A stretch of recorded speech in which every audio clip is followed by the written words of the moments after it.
A world where assassins rule from the shadows. A king everyone believed was dead, is back. Betrayed by his own organization. Saved by a friend who gave his life. Now he returns, not for power, but for revenge. But what happens when the world's deadliest assassin is forced to live as a live-in son-in-law? And the most dangerous part? They have no idea just how deadly the man they're about to call family really is. The story begins from the Cell region, which is in Africa. Here, at night time, vultures are flying and a full moon has come out. This place looks like an underworld. It is the most rampant region for global terrorism, and termed the forbidden zone of death by governments around the world. Then we are shown a base which is completely made of iron, and at the entrance there are 2 terrorists who are guarding the entrance. But suddenly, behind one terrorist, like a shadow, a killer appears and he places his dagger on that terrorist's neck, and in the next moment, he blows off his head. He cuts off his neck completely, and at the same time another killer slits the throat of the second terrorist, and finishes him. This all happens within just 1 second. Then after killing both of them, the second man calmly places that terrorist's head on the ground and says, "Boss, something does not seem right. Why are there only 2 guards here along the way?" In response to this, the protagonist says, "Be careful, it really does not seem right. The target indicator shows that the item is just ahead." Then the MC and his companion both open the entrance door and peek inside. Inside there is an empty space. Then his companion says, "The item is over there." The thing they were searching for was right in front of them. Then they move forward very silently and carefully and try to open the box, and they succeed in it. Both of them carefully look inside to see what is inside. But suddenly the MC realizes that there is a trap set here, and he gets shocked because inside the box there is a time bomb, which has only 20 seconds left before it explodes. Then he tells his partner, "Red Wolf, we have to run quickly." But Red Wolf says, "Boss, you go first." And as soon as the MC moves out from the entrance, Red Wolf stays there. Seeing this, the MC says, "What are you doing? Hurry up. We have to get out of here quickly." But Red Wolf says, "Boss, you should hurry. You must leave here first, otherwise neither of us will be able to get out." The MC shouts and calls Red Wolf's name, telling him to stop. But now it is already too late. Red Wolf has understood that only one of them can survive, so he stays back to close the entrance and shouts, "Boss, you go!" Then the timer reaches 0, and at the same time the entrance closes, and then a huge explosion happens. Because of this explosion, the entire base gets completely destroyed.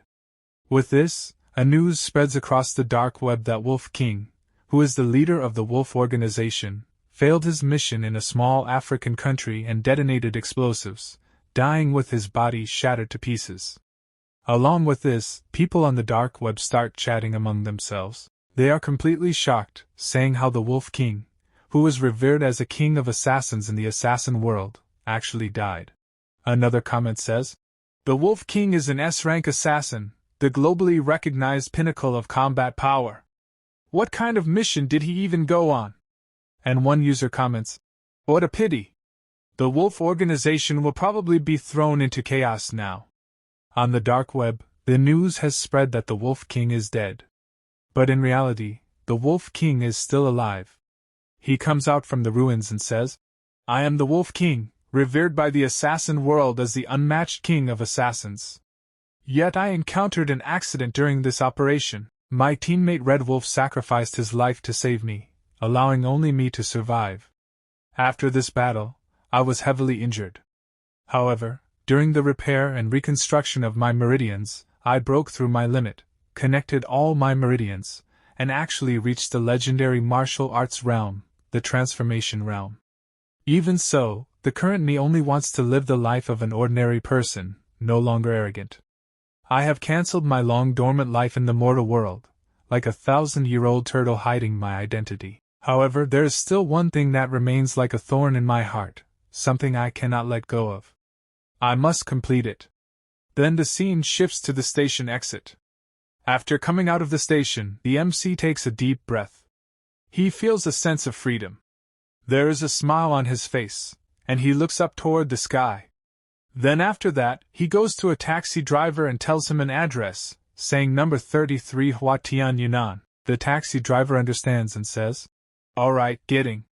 After this, the driver starts driving the car fast and says to the MC, "Young man, judging from your accent, you are not from around here. Coming to willing to visit relatives?" He also says, "Yeah, you can say that." The driver further says, "Trying to climb ties with the Feng family is not that easy, you know." In response, the MC says, "Oh." After some time, they arrive. There are many cars around, and the taxi stops directly near the gate, where 2 bodyguards are guarding the entrance. Then the MC is trying to take out money, but the driver says, "No rush, I will wait for you here. You can pay for the round trip together." In response, the MC says, "What do you mean?" Then the driver says that you will find out soon. Then the MC gets out of the taxi and starts walking toward that big gate, and while going he says, "Looks like the Feng family has a joyous occasion today." The driver is still sitting in the taxi and says, "Today is a big day for the Feng family. Dressed so shabby, you are obviously here to climb the social ladder with the Fengs. If you can even get through the Feng family gates, I will streak naked around Hongsen." He whispers. The MC stands in front of the Feng residence, and seeing this place he says that this is indeed the place. Then he starts thinking, "I need to fulfill my father's dying wish as quickly as possible and then go investigate the incident from back then." That means the MC has come to fulfill his father's last wish. But then the guards stop him right at the gate and ask, "Do you have an invitation?" In response he says, "What kind of invitation?" One bodyguard rudely says, "You are not here for the banquet, then what is your business?" So the MC puts his hand into his pocket and says, "I am here to see Feng Warming, Uncle Feng." Then he shows a photo in which there is a picture of his father and his uncle and says, "The man in the photo is my father." As soon as the bodyguards see the photo, they get a little confused and say, "There is definitely a resemblance." Then the protagonist takes out another proof, a small box, and says, "Once Uncle Feng sees the medal of my father, he will naturally understand my identity." As soon as the bodyguard hears this, his tone changes, and he respectfully takes that medal. That medal is kept inside that small box, and he says, "Please wait a moment. We will inform the master immediately." The MC also says, "Alright, okay." Then inside the Feng family, a banquet is going on. Many people have gathered and are enjoying the party, and they are talking. Time really flies. Another guest says, "It feels like just yesterday Yunnan was a little girl going to school with her backpack, and now she is getting engaged and married." Then we see Yuan, who is looking very beautiful, and she says, "Grandpa, what are you saying? Even if I get married, I will still be a part of the Feng family." Then we are shown the head of the Feng family, who is Uncle Feng. He stands up and raises a cup of wine and says, "Distinguished guests, today is the grand engagement day of my daughter Feng Yu, and the eldest young master of the Wen family, Wen Ziming." Then both Yuan and Ziming stand up and also raise the wine cups in their hands, and Uncle Feng is saying, "Let us all raise our glass and congratulate the 2 young people, and I also wish that the business between our Feng family and Wen family will continue to prosper." Everyone starts cheering and saying congratulations, and they say, "With the marriage alliance between the Feng and Wen family, they will be able to command the wind and rain in Willing City in the future." Everyone is celebrating happily and also saying, "Indeed, indeed," but suddenly a bodyguard comes behind Uncle Feng and quietly says, "Master, something has come up." Uncle Feng looks at the bodyguard.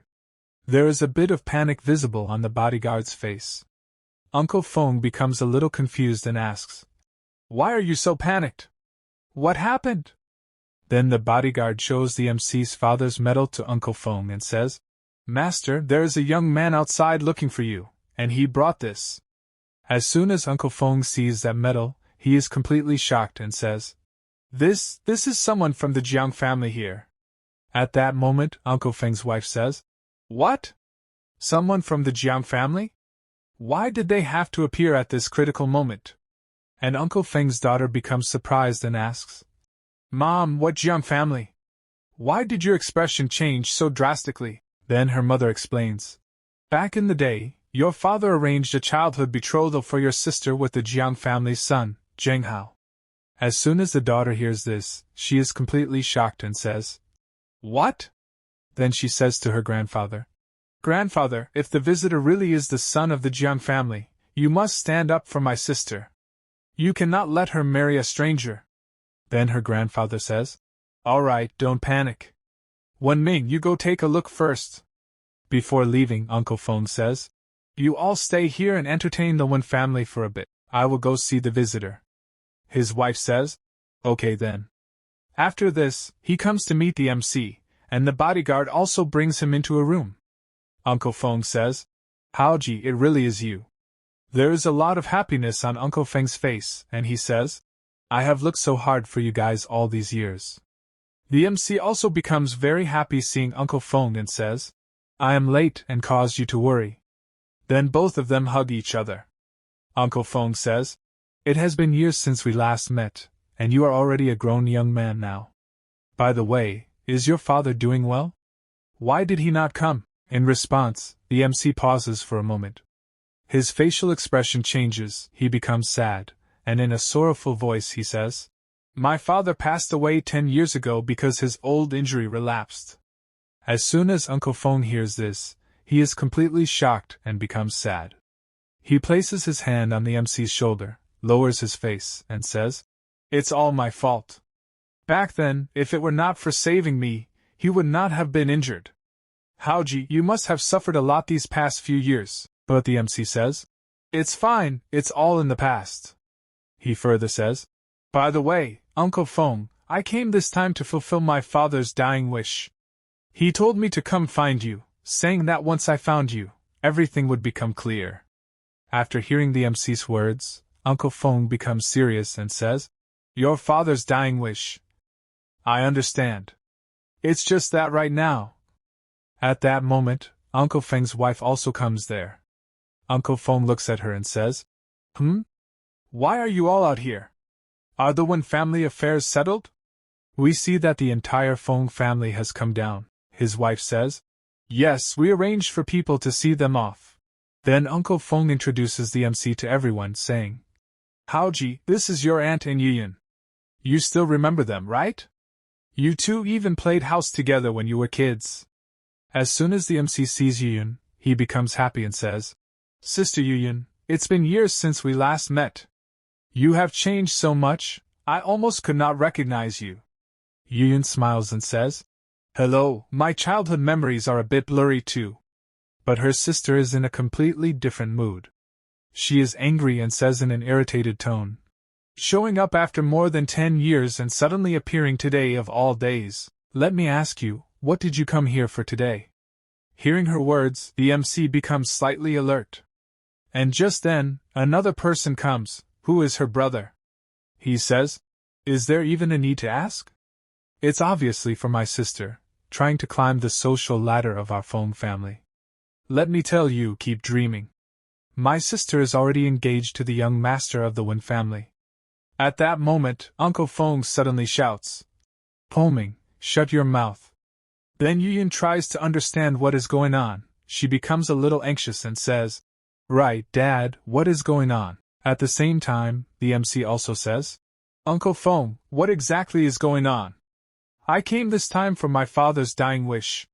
After this, Uncle Feng becomes a little serious. First, he lowers his voice and says, Haoji. Then he looks at him and explains, Back then, your father and I arranged a childhood betrothal for you and Yu Yen. That is your father's dying wish. As soon as both the male and female hear this, they are completely shocked and say, What? A childhood betrothal? The MC looks at his uncle in confusion, and his uncle further explains, That's right, this is the agreement I made with your father in the past. Consider it a promise. Now the MC understands everything. He starts thinking, So my dad's dying wish was the childhood betrothal. Once you enter the martial world, it is as deep as the sea. Getting married now will only harm myself and others. Then he says, Uncle, if this is my dad's dying wish, then I wish to cancel this marriage. But the girl's brother does not stay quiet. He shouts, You rushed over here today just because you found out that my sister and the young master of the Wen family are getting engaged, didn't you? And the girl also says, That's right. You are just afraid you won't be able to climb the social ladder of our family. At the same time, Uncle Feng is completely shocked and says, What? The girl's brother is still shouting. He is just a beggar. What right does he have to be my brother-in-law? There, his father scolds him. Impudence!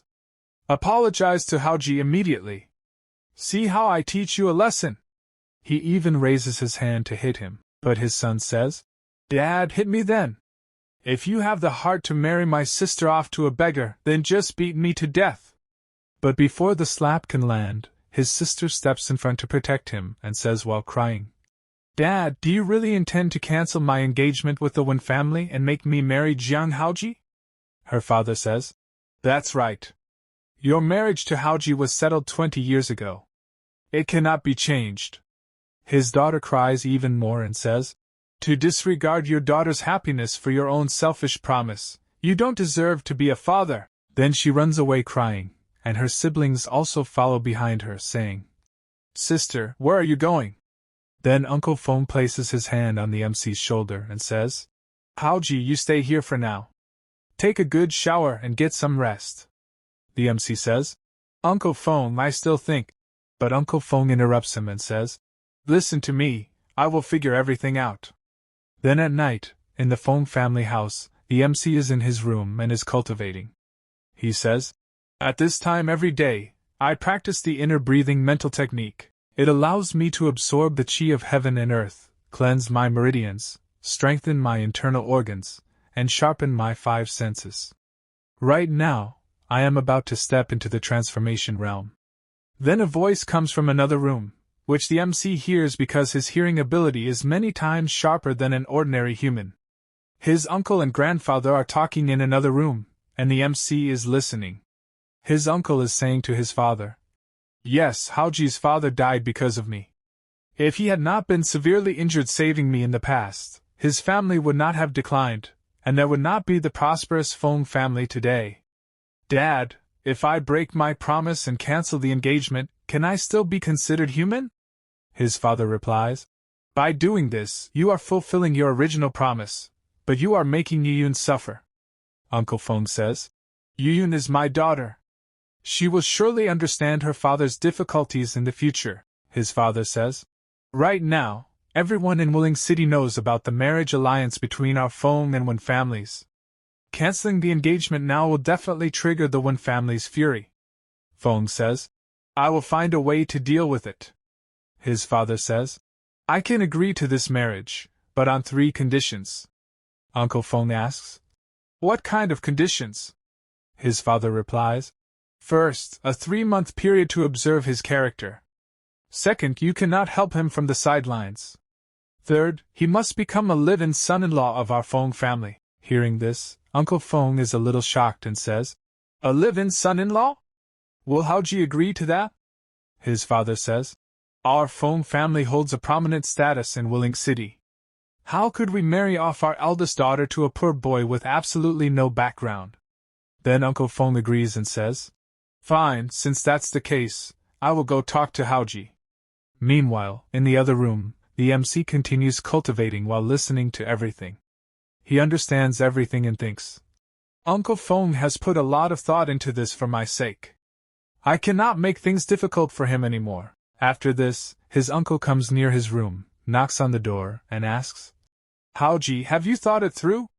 The MC stands up and wears his shirt. On his chest, there is a tattoo, which is the mark of the Wolf King. He says, Not yet, Uncle Feng. Please come in. Then both of them start talking face to face. Uncle Feng says, Haoji, about your marriage with Yiyun. The MC says, Uncle Feng, I would not make things difficult for you. I will agree to whatever you say. Hearing this, Uncle Feng becomes happy and says, Really, Haoji? Can you marry into the Feng family as a live-in son-in-law? The MC says, Yes. I agree. Hearing this, Uncle Feng becomes a little emotional and says, "My boy. Uncle Feng is sorry to you." But the MC smiles and says, "Uncle Feng, you are being too serious." Uncle Feng says, "Alright, get some good rest. I will go make the arrangements." Then his uncle starts leaving the room, and while looking at his uncle's departing shadow, the MC thinks, "In order not to make things difficult for Uncle Feng, I can only agree to it for now. As for the 3 months, later I will leave home. I will have long left this city by then." After this, the scene shifts to another place, the Wen family. There, the head of the Wen family, Wen Gaofeng, slams his hand on the table and shouts, "What? Cancel the engagement? The engagement ceremony is in 3 days. You are not joking with me, are you?" Uncle Feng remains serious and says, "I hope Brother Wen understands my difficulties. After all, a promise was made first. You would not want me to be a person who breaks his word and abandons righteousness, would you?" But when Gaofeng's whole body is trembling with anger, he says, "Then you can just make a fool out of my Wen family and turn us into a laughing stock for everyone in Willing City?" Uncle Feng says, "Since things have come to this, to express my apology, the Feng group will withdraw from the Nansha district project." But even then, when Gaofeng's anger does not calm down, he shouts again, "Do you take my Wen family for 3-year-olds? Giving us a slap and then offering us sweet? My Wen family won't just let this go. We will definitely make your Feng family pay the price." Then he angrily leaves, and Uncle Feng says, "See the guest out." After that, the scene shifts again, and we see a cyber cafe. In the cyber cafe, many people are present. Some are playing games, some are working, and some are enjoying themselves. The MC is also there. He has come to clear some things, to investigate something. He is rapidly typing on the keyboard, searching for information. On the computer screen, there is an image of a butterfly and a news headline. "XXX Trade Employees Publish XXX Info News." He is thinking. On the screen in front of him, there is a photo of an old man. It is written that an overseas Grand Master and the Southern First Master, known as the Eastern Roaming Dragon, has had a global kill order issued on him by the Close family, with a bounty of $200 million. The MC thinks, "He is an S-rank martial arts grandmaster. He is worth this price, but why is he being hunted down? So that's why." Then he sees another news. A female student from a certain Huaxia university was raped and murdered, and the suspect was a direct descendant of the Close family. This descendant also sent people to assassinate the female student's mother, who kept trying to file a lawsuit. Pei Yunbai could not stand by, so he assassinated the descendant along with over a dozen of his personal bodyguards. The MC thinks, "Pei Yunbai has a deep-seated hatred for evil, truly worthy of being my master's close friend." But then he sees something that makes his mouse freeze. His eyes stop on the computer screen. He sees, the leader of the Wolf Organization, the Wolf King, has fallen. The number 4 figure of the Wolf Organization, Sidious, has become the new generation's leader of the Wolves. This means that the leader of the Wolf Organization has already changed. At this moment, the MC recalls how he and his close teammate fell into a trap. They tried to escape the blast, but his teammate sacrificed himself to save him. The explosion was massive. Remembering this, the MC becomes extremely angry and thinks, "What's going on? After my death, the number 2 figure, Lone Wolf, should have been the one to succeed me." Then he stands up, becoming serious, and takes a name, Sidious. He thinks, "That mission must have been a setup by someone. I want to see who the traitor in the Wolf Organization is. Rest assured, Red Wolf, I will definitely find out the truth and avenge you." And on that same night, under the silver moonlight, the MC comes out of the internet cafe and starts walking forward. He is thinking, "I will stay here a few more days to track down clues and take some time to familiarize myself with the environment here." As he moves ahead, suddenly a car stops right in front of him. The MC gets a little surprised. Just then, 2 thugs come out of the car. They look at the MC and say, "Buddy, do us a favor and come with us." Then both of them pull out daggers and start smiling, showing them to the MC, but they have no idea who the MC really is or what he is capable of. One of the thugs comes closer to the MC and says, "Kid, if you dare to resist again, I will stick a white blade in and pull a red blade out." The MC thinks, "Looks like they are just ordinary thugs. I cannot expose my identity like this. Let's see what they want to do first."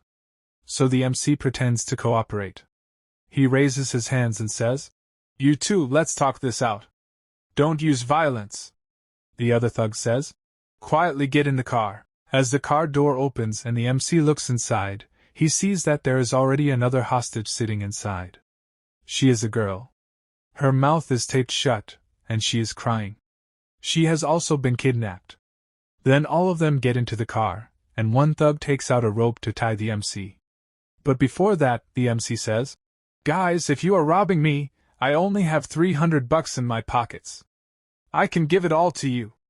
But the thug says, "Shut up. Don't try any tricks. We are not grabbing you for your $300.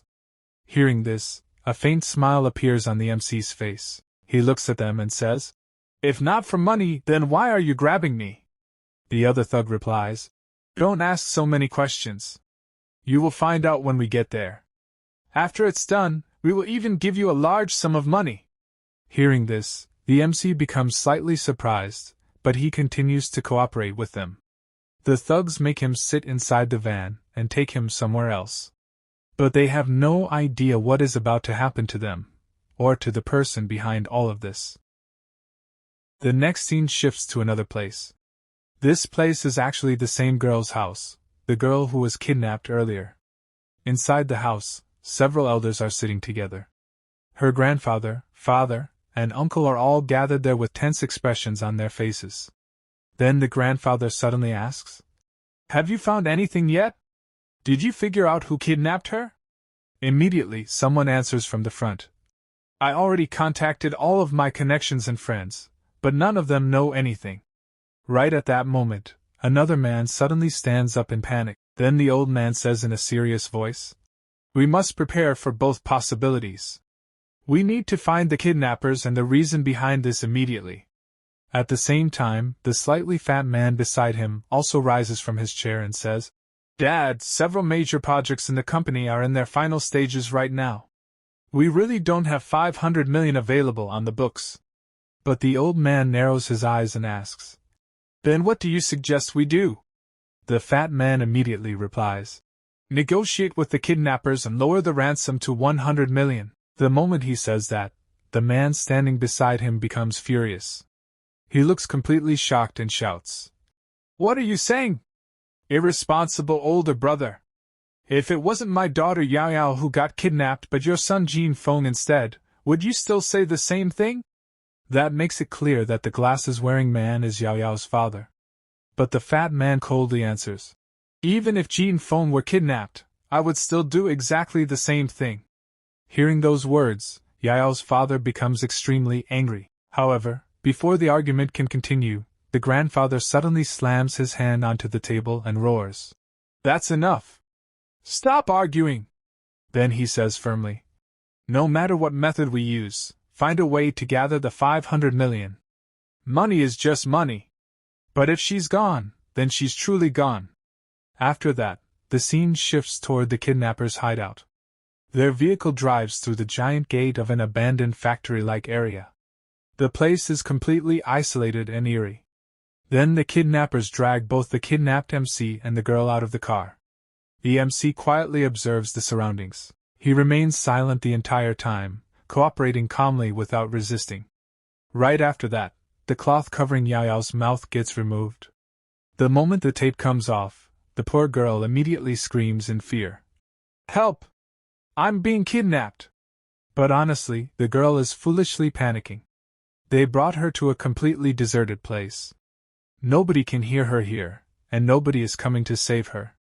Then one of the kidnappers licks his lips in a disgusting way and says, "If you keep screaming, I'll strip you naked right now." He deliberately threatens her in a horrifying tone, basically implying that he will violate her before killing her. Hearing that, the girl becomes even more terrified and hurriedly says, "Don't come near me. If you dare try anything, I'll bite my tongue off and kill myself. The poor girl is already trembling with fear, yet the kidnapper continues scaring her even more. We love it when they don't move. Then we can do whatever we want with them. The guy is a complete pervert. But at that moment, another one of his companions walks over and says, "Stop talking nonsense and focus on business." Then the kidnapper grins and says, "All right, boss. My video shooting skills are top-notch." After that, they bring out a camera. The frightened girl immediately asks, "What are you planning to film?" Then she nervously says, You want to film a murder video to terrorize the Jiang family into giving you the ransom?" The boss smirks and replies, "You're quite smart, little girl." Hearing that, the girl angrily curses at them. "You animals! You're all unbelievably cruel!" Soon after, one of the kidnappers walks toward the MC while holding a dagger. Then the MC calmly asks him, "Didn't you say you would give me a large amount of money after this was done? Why are you going back on your word?" The kidnapper laughs mockingly and replies, "Don't worry. Once you're dead, we'll definitely burn a massive amount of hell money for you." Then he bursts into laughter again. Right after that, the MC gets tied tightly to a giant iron pillar. The filming officially begins. The girl is already terrified out of her mind. She hurriedly tells the MC, "Hurry and beg for mercy. Otherwise they'll kill you." But instead of feeling threatened, the kidnapper becomes even happier and says, "You're actually not afraid. I respect you as a real man. I can help pass on your last words, but it won't be free. You'll have to give me all your money." Even at a time like this, the bastard is still obsessed with money. Just how poor and greedy is this guy? Then the MC coldly says, "I did not want to resort to killing. Why must you court death?" The kidnapper immediately bursts out laughing. Is this guy really a complete idiot? Bargaining shamelessly at death's door? None of them realize who the MC truly is. Then the MC calmly says, "I agree." The kidnapper looks confused and asks, "What do you agree to?" The MC replies, "The last words fee, except you will be the one paying me." The kidnapper laughs while patting the MC's shoulder and says, "He's so stupid. I don't even have the heart to kill him anymore." At that moment, their boss suddenly stands up from his chair. He is holding a massive machete in his hand. "Then let me do it." In the next second, he charges forward violently. Meanwhile, another thug shouts excitedly, "When second brother gets angry, even the king of hell trembles." Then the boss swings the machete directly toward the MC. Seeing this terrifying scene, the girl tightly shuts her eyes in fear. But only 1 second later, she slowly opens them again, and the sight before her completely shocks her.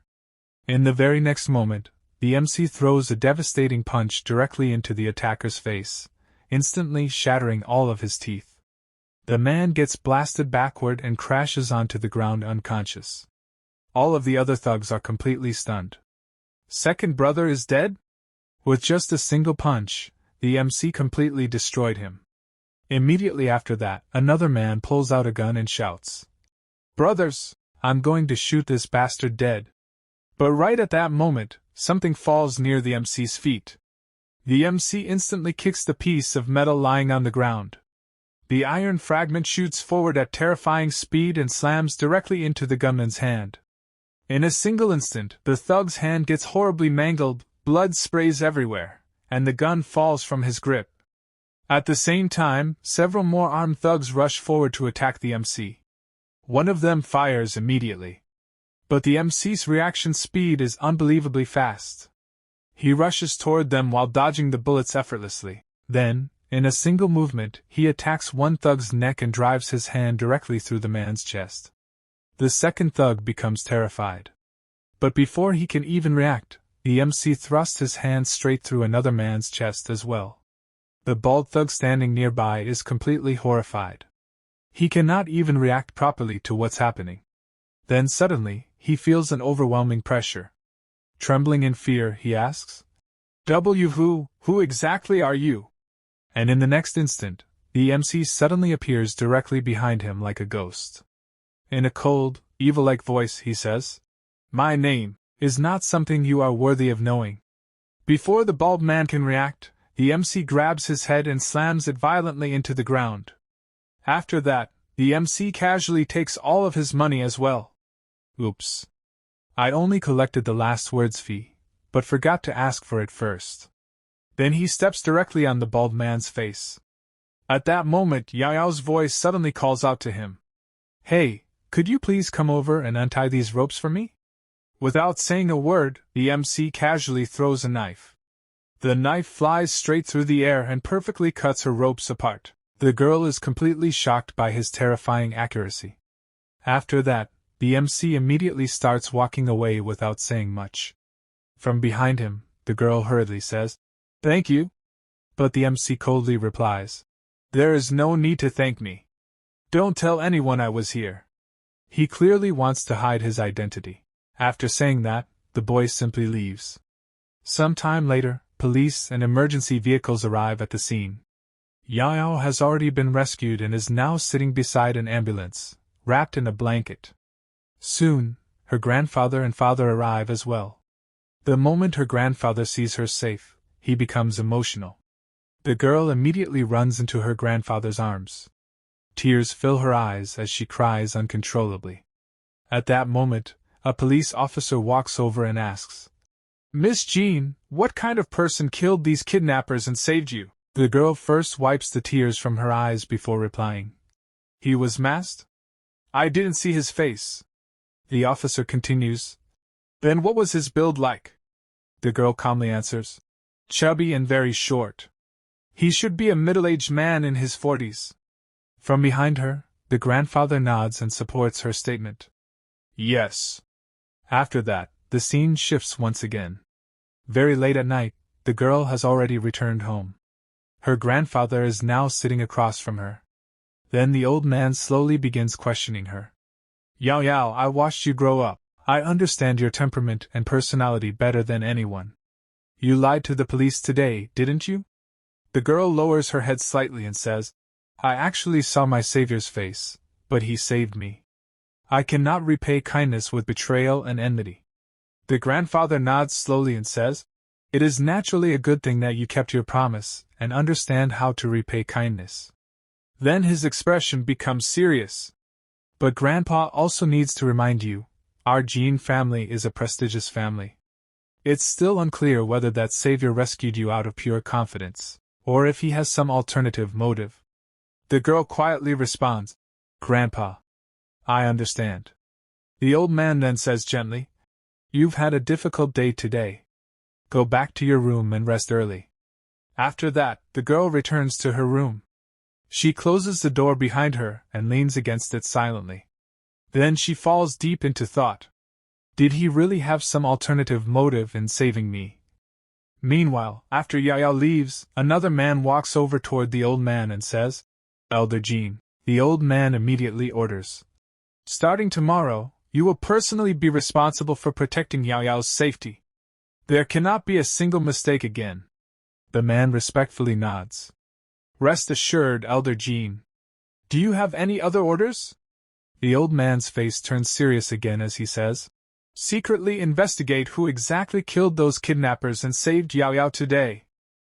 Meanwhile, on the other side, the MC is rapidly running through the streets at incredible speed. He is using his movement technique and lightness skill called scheming shadow step. His body moves like a shadow in the night, and within a short amount of time, he arrives near his future father-in-law's house. Then he opens the gate and walks inside.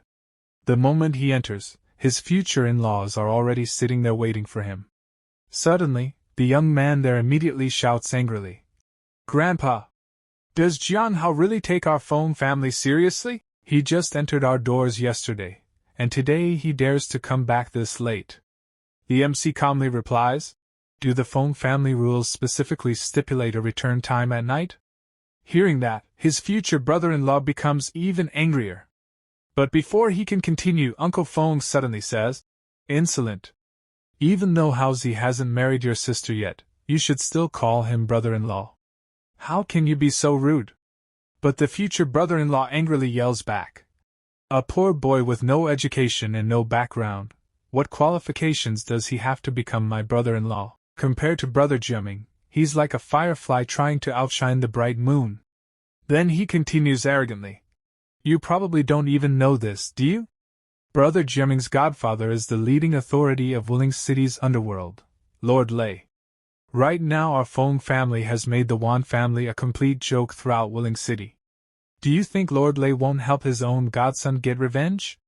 Uncle Feng's expression turns serious as he says, the underworld rumors are almost certainly true. After saying that, his son snorts coldly and storms away from the room. At the same time, Aunt Feng also glances coldly at the MC before leaving as well.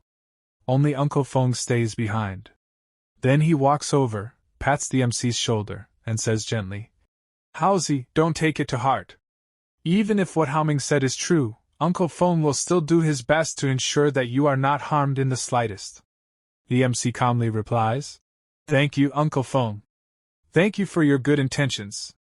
But I'm not afraid of people like Lord Lei. If they truly dare to come looking for trouble, I will make them regret it. The moment those words come out, the old grandfather immediately scolds him loudly. Young people should know when to be humble and when to be arrogant. If you lose your life, there will be no place left for regret. Coming back this late like today must never happen again. As the MC starts walking away, he calmly says, If speaking facts is considered arrogance, then I have nothing more to say. Uncle Feng, I'll return to my room first. Then he leaves. After that, only the old man and Uncle Feng remain in the room. Uncle Feng sighs softly before saying to his father, Dad, Haozi is still young and proud. Please don't take it to heart. But the old man's expression becomes heavy as he says, I only hope this child coming into our Feng family will not become a disaster for the Feng family. The next morning arrives. The city looks calm and beautiful under the early sunlight. At this moment, the MC is standing outside a house gate while quietly thinking. There's no mistake.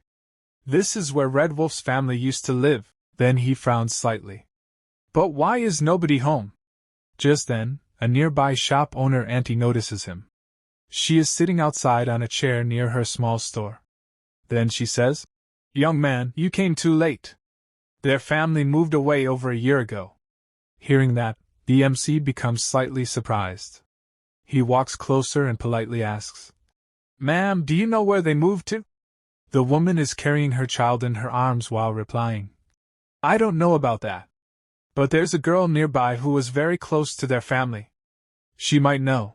Then she looks at him again and says, It's just that the girl has only been coming back once every 10 days or half a month recently. After hearing that, the MC immediately takes out a thick stack of cash and hands it to her. In that case, ma'am, when that girl comes back, please give me a call. The moment she sees the money, the woman happily grabs it and smiles brightly. All right. No problem at all.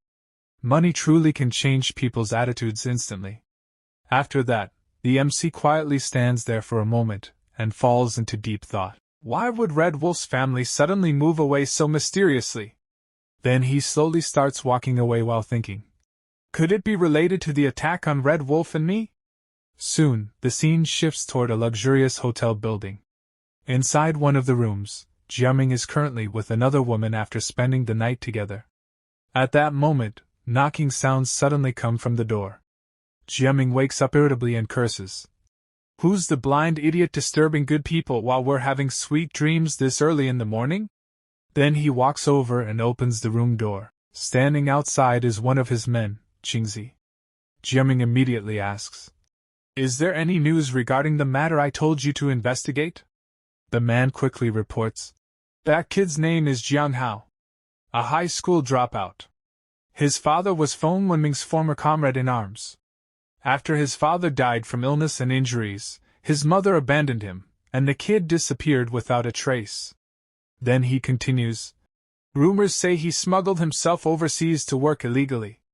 Since he suddenly appeared now, he must have found out about your engagement with Miss Feng. The moment Jiaming hears that, his face twists with rage. He clenches his fists tightly and grits his teeth while saying, That low-life trash is worse than a toad. He's a cockroach, a piece of shit. Then Qingzi asks coldly, Young Master Wan, how about I quietly finish him off? But Jiang waves his hand and says, "Let's try peaceful measures before resorting to force. I want to go see Union first." Soon after that, Jiang arrives to meet Union. The two of them sit together quietly while drinking tea. However, the girl looks slightly sad. Then she softly asks, "Brother Jiang, what's the matter? Why did you ask me out today?" Jiang stares directly at her before asking, "Yuner, are you really going to listen to your father's arrangement and marry that poor stranger?" The girl lowers her head slightly before replying, "Jiang Hao's father died early while trying to save my father. This is what our Feng family owes the Jiang family." Before she can continue, Jiang suddenly stands up and says emotionally, "Yuner, let's elope. Once everything is done, we can come back later." But Yuner immediately lowers her head even more and softly says, "No, that would make my dad look unrighteous. My father values promises more than anything. Doing that would basically kill him." Jiang clenches his teeth tightly. "Then what about me? If the Wan family's engagement gets broken off by the Feng family, wouldn't I become the biggest joke in all of Wuling City? Tell me, who will compensate me for that?" The girl's eyes slowly become red as she says, "Brother Jiang, I apologize to you on behalf of my dad." Then tears begin falling from her eyes as she turns around and starts leaving. Our relationship ends here. You should accept reality too. Jiang remains standing there while grinding his teeth in anger. But then he suddenly picks up his phone, dials a number, and coldly says, "Qingzi, execute Plan B." But what exactly is Plan B? Nobody knows yet. After that, the scene shifts once again. Late at night, the MC suddenly receives a call from the same shop owner lady. Excitedly, she says, "Young man! Come quickly! That girl is back!" The moment the MC hears that, he immediately replies, "Thank you, ma'am. I'll be right there." After hanging up, he quickly changes clothes and rushes downstairs. At that moment, Uncle Feng is downstairs drinking tea. Seeing him leave so late, Uncle Feng asks, "Haozi, where are you going at this hour?" The MC calmly replies, "Uncle, I'm going out for a run." Then he immediately leaves. Outside, he stops a taxi. The driver asks, "Buddy, where are you headed?"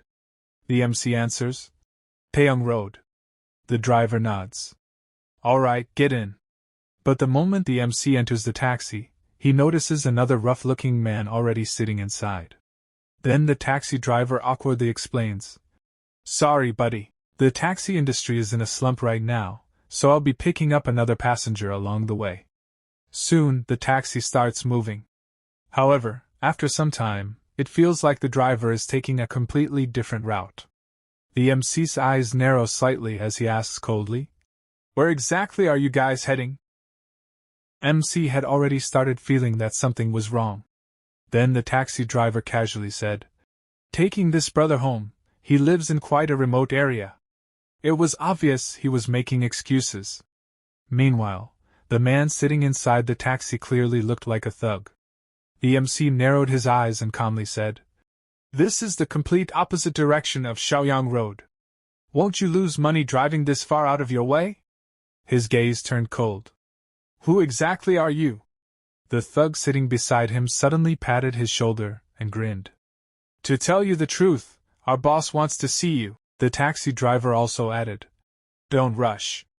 We'll be there soon." The MC silently accepted it and said nothing.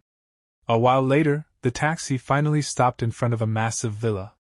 The MC stepped out. The taxi driver pointed toward the entrance. "The boss said you have to go in alone." He smirked. "Don't worry. As long as you're obedient, our boss won't even lay a hand on you." The MC calmly walked forward. Soon, he arrived at the door. A man standing outside immediately opened it for him. The MC stepped inside and thought, "I'd like to see who exactly wants to meet me." As he walked further in, he noticed two people sitting comfortably on a sofa. One of them was Xiaming. The MC frowned. "Who are you?" "I don't know you." Xiaming sat there lazily and smiled. "You don't know us." His smile slowly widened. "But we know you." He raised his wine glass. You're the future living son-in-law of the Feng family. The MC's eyes narrowed. I know who you are now. His tone turned cold. So speak. Why exactly did you bring me here? Xiaming slowly stood up and walked toward him. A wine glass rested casually in his hand. How are you worthy? He sneered. A poor loser like you can't even get close to Uncle Feng, let alone get a wife. His face darkened with humiliation. Losing to trash like you is the greatest humiliation of my life. The MC calmly asked. So what exactly did you bring me here for? Xiaming's face immediately turned cold. Leave a finger behind. His voice became threatening. Leave the Feng family. And crawl back to wherever you came from. At that moment, his bald thug also stepped forward and stood in front of the MC. The MC remained completely confident. And what if I don't agree? Xiaming burst into loud laughter. So you want to do this the hard way? He turned toward the thug. Qingzi, teach him how to behave. The bald thug cracked both of his fists together. Crack. Crack. But just then. Bang! Someone suddenly kicked the door open. Brat! Get in there! The MC turned in surprise. A man walked into the room while dragging another person behind him. That man stood firmly and coldly warned. Move aside, otherwise I won't hold back. The MC looked carefully at him before suddenly recognizing him. Aren't you Uncle Feng's driver and bodyguard? Xia Shu? Xia Shu immediately nodded. The master was worried you might be in danger, so he told me to secretly follow you. But before he could say anything more, one of Xiaming's bodyguards suddenly charged at him. Boom! A heavy punch flew straight towards Xia Shu. Xia Shu quickly raised both elbows to block. Bang! Even so, he was forced to slide backward. His face changed. What immense strength! But before he could react, boom! The thug suddenly kicked him hard in the stomach and sent him crashing to the floor. The MC glanced back at Xia Shu and thought, to think Uncle Feng actually sent someone to help me, then his gaze shifted again. But with only this little skill? The two thugs stared at him with murderous expressions. If you know what's good for you. One of them pointed outside. Follow us to the courtyard. The MC calmly followed them. Soon they arrived in the courtyard. There, two men were digging a large pit, clearly meant to bury someone. The taxi driver held a shovel and sneered. Boy, there's a road to heaven, but you refuse to take it. There's no door to hell, yet you barged right in. The bald thug coldly asked. So, are you jumping in yourself? Or should we help you? The MC helplessly held his forehead. He sighed. I really didn't want to kill anyone. His eyes slowly turned cold. So why must you force me? The taxi driver instantly exploded with rage. You're already standing at death's door and still pretending? He raised the shovel and charged straight at the MC. Take this. But in the next instant, a flash. A sharp movement. Everything happened in a split second. The MC calmly crossed past him. One hand lightly flicked away blood. Behind him, the taxi driver froze completely. His eyes widened. He couldn't breathe. Then, thud! His body dropped directly into the grave he had dug for the MC. Karma always comes back.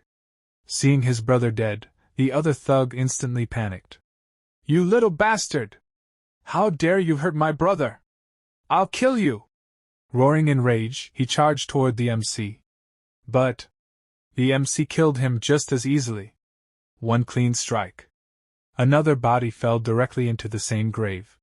The very pit they had dug for him became their own burial ground. The remaining two thugs who had been watching suddenly froze. The bald thug swallowed nervously. I didn't expect you to have a few tricks up your sleeve. His voice trembled. But this is the end of the line for you.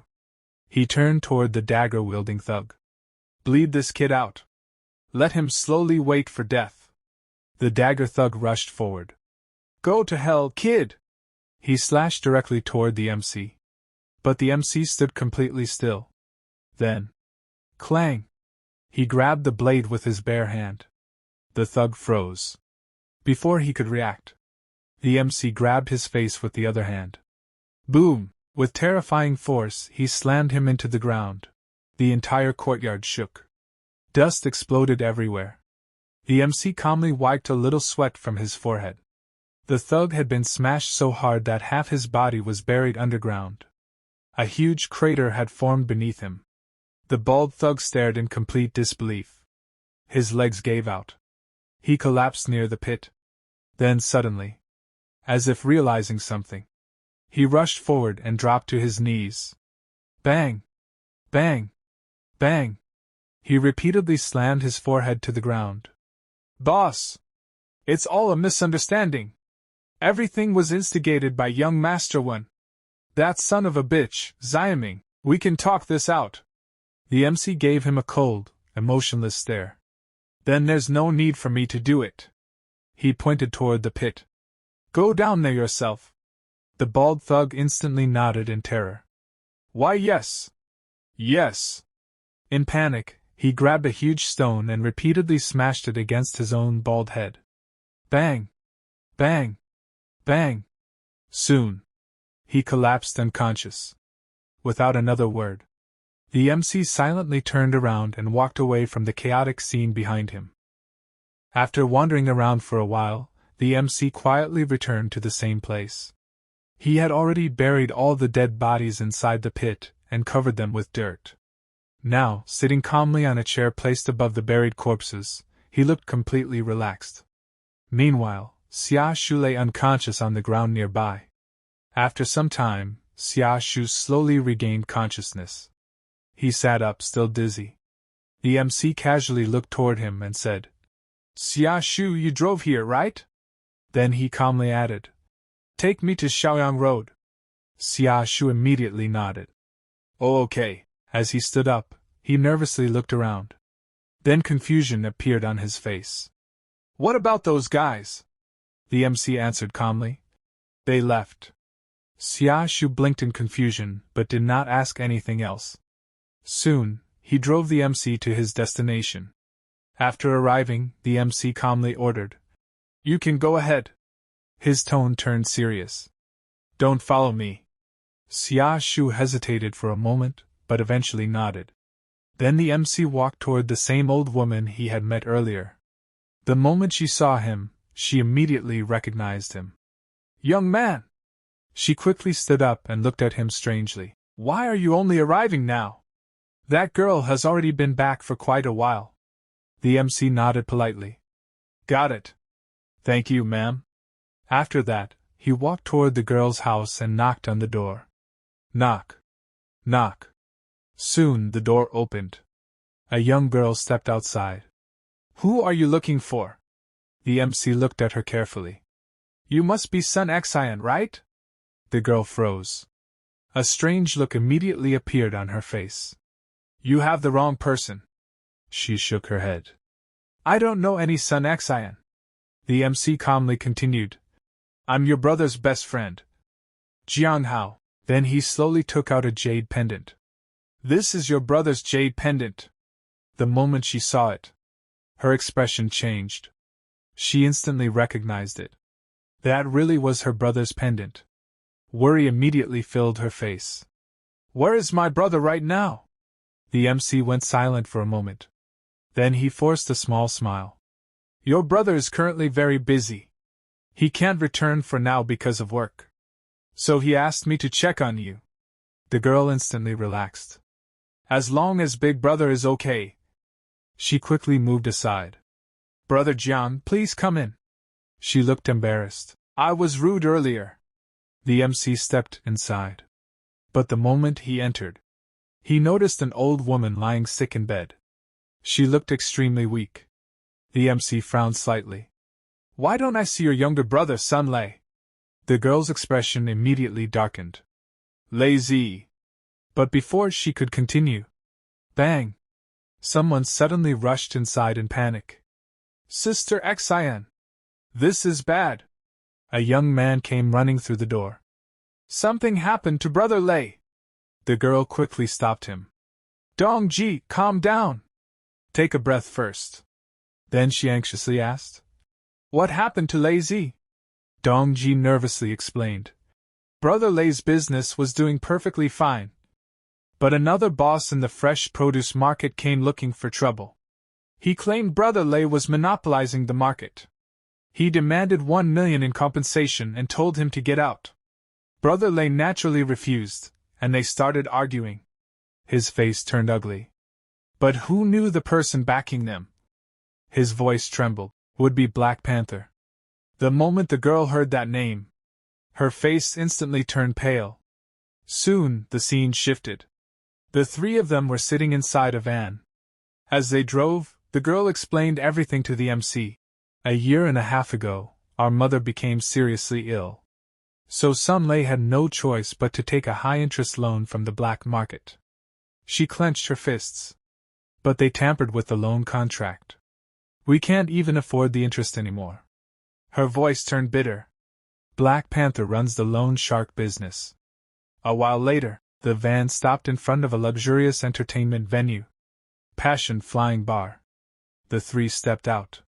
The MC turned toward Dongji. Wait outside. Dongji hesitated. But, the girl quickly interrupted.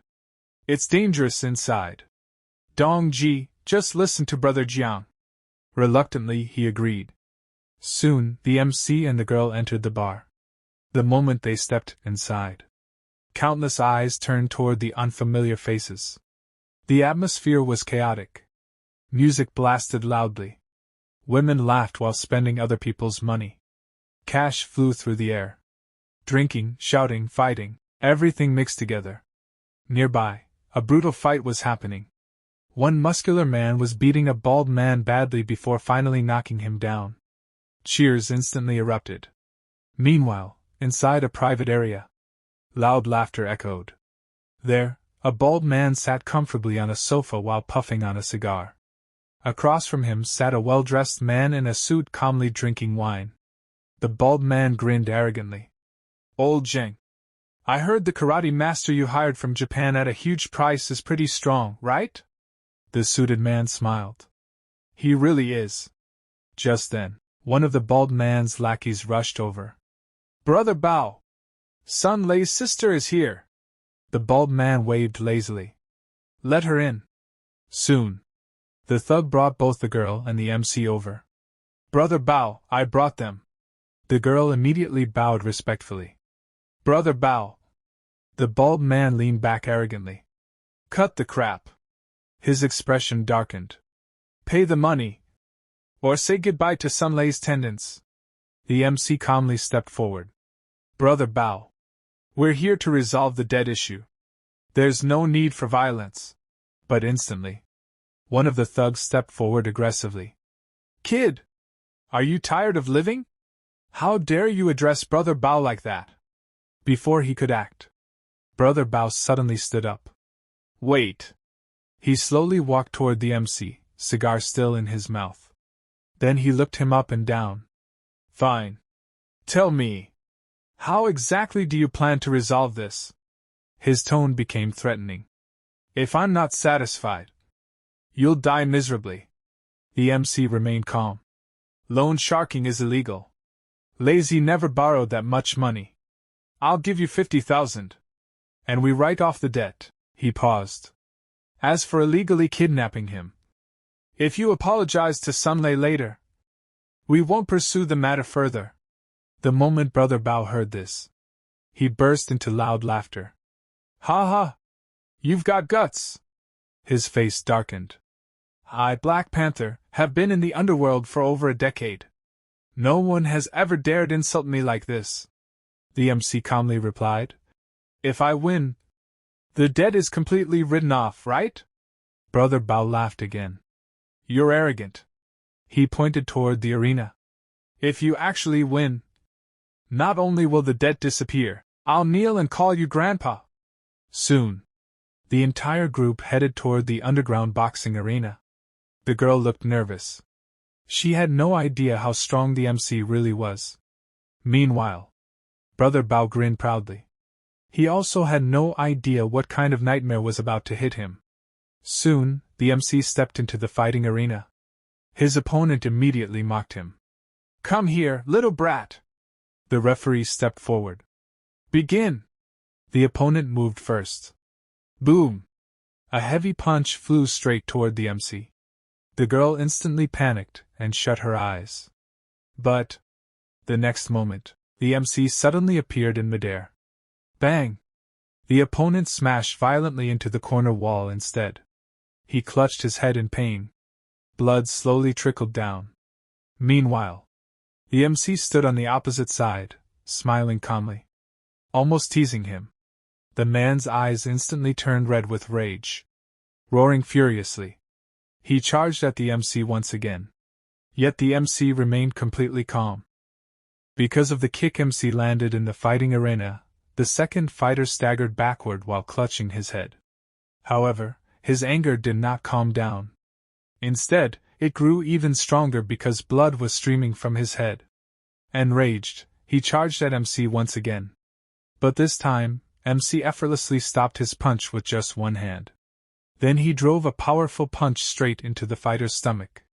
Immediately after that, he landed a vicious uppercut on his chin, followed by a crushing kick to the side of his elbow. In the next moment, MC unleashed a relentless storm of kicks, battering the fighter without giving him any chance to recover. Finally, with one devastating finishing blow, he sent the man flying through the air, throwing him completely out of the ring. The gang leader, who was watching from the side, was utterly shocked when he saw his own fighter defeated so decisively.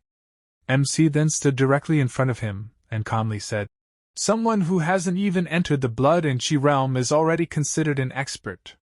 The bald gang boss was completely stunned. He muttered in disbelief. "How is this even possible?" Meanwhile, the young woman watching the fight was overjoyed. After witnessing MC's fighting style, she was completely amazed. On the other side, the man wearing the suit smiled quietly, realizing that MC was far from an ordinary person.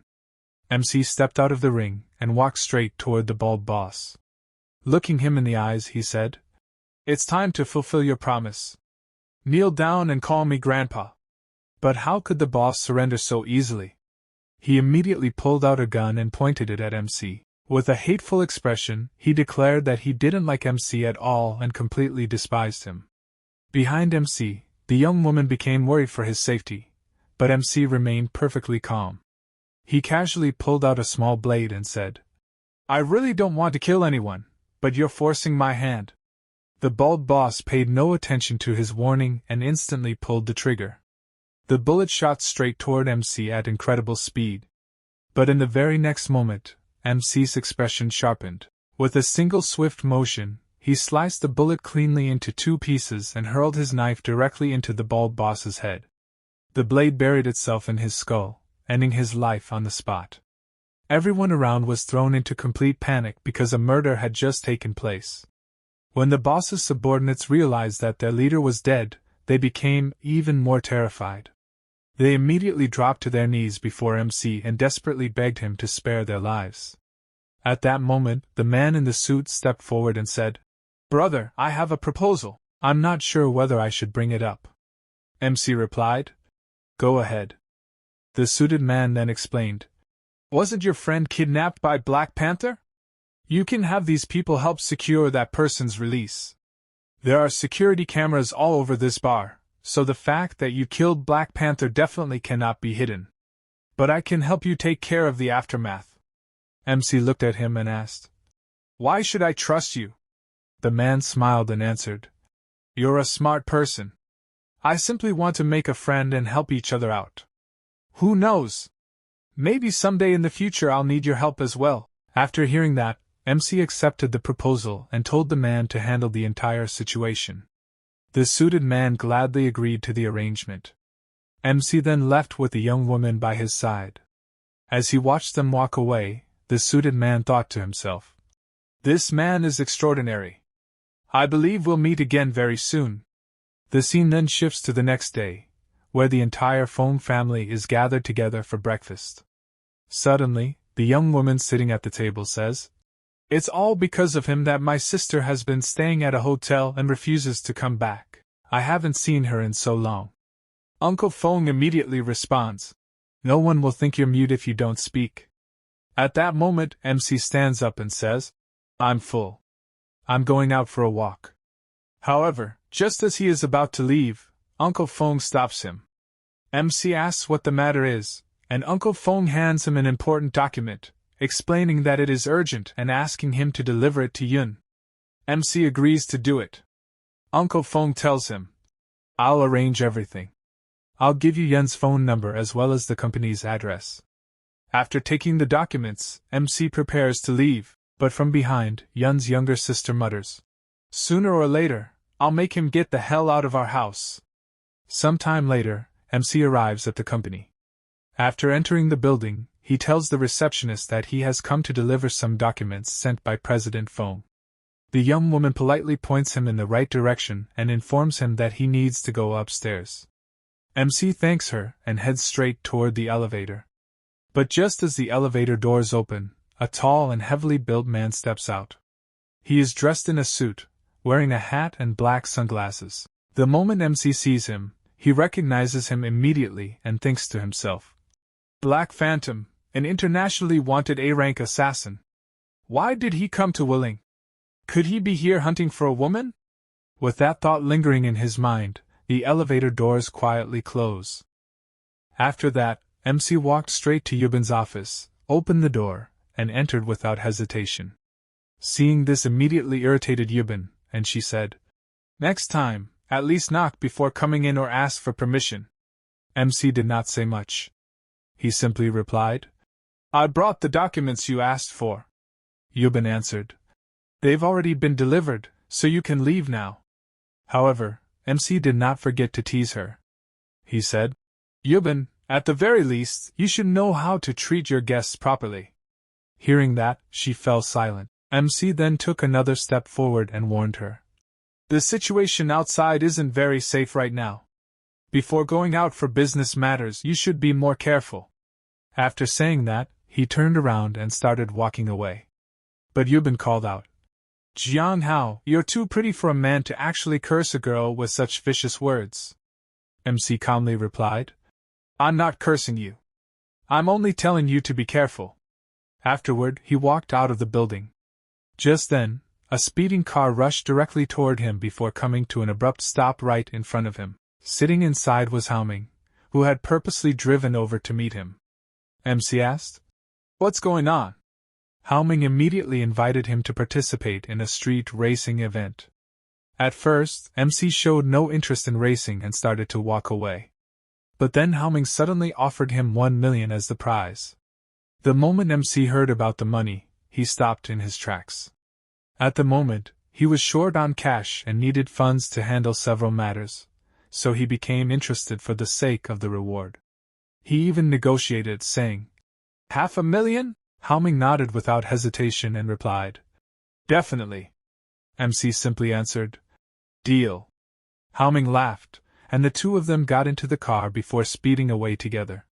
After some time, they arrived at a desert-like mountain cliff area where the race was going to take place. Several of Haoming's friends were already waiting there. When they noticed MC, they immediately asked who he was. Haoming introduced him by saying, His name is Jiang Hao. The moment they heard his name, everyone burst into laughter and started making fun of him. One person sneered, So he's the one who stole the future wife of the young master of the Wen family. Another added, I was wondering who it was. Turns out he's the future son-in-law of the Feng family. A young woman commented, This pretty boy definitely has a few tricks up his sleeve. Then the man standing in front laughed and said, We've all heard about it. It's a good thing his father died. If he hadn't, old Feng probably wouldn't have had the heart to marry his daughter to him. The moment MC heard someone speaking disrespectfully about his father, anger instantly filled his eyes. He walked straight up to the man and coldly asked, Boy, what did you just say? The man arrogantly replied, It's my mouth. I'll say whatever the hell I want. MC simply answered, Very well. The man scoffed and said, Quit nagging and let's get started already. At that moment, Haoming approached MC and whispered, That loud mouth is Lei Sahu, the ultimate son of the Lei family. He's not someone to be underestimated. MC calmly responded, Perfect. Soon after, the three racers got ready for the competition. Sahu arrogantly declared, "You guys sure have some nerve specifically asking to race against me. I'll let you witness the consequences of offending me." MC then asked Haoming, "Who's the second guy?" Haoming explained, "His name is Jin Shinsui from the Jin family. You can consider him an expert racer." Moments later, the countdown began, and the race officially started. Sahu's car immediately took the lead. Jin Shinsui followed in second place, while MC's car remained in last. MC then told Haoming, "Don't chase that guy. Sahu has modified his engine for extreme speed. It's too dangerous." Meanwhile, the two drivers ahead looked into their mirrors, saw MC's car lagging behind, and laughed. Haoming frowned and muttered, "Why is this guy slowing down? He must be trying to mess with me on the track." MC calmly replied, "If we keep driving like this, I reckon we'll finish dead last. That lunatic up front only wants to play by himself. Forget about getting a good placement, it'll be hard for you to even get down this mountain safely." Haoming shot back, "Don't just talk. If you're so good, then you drive."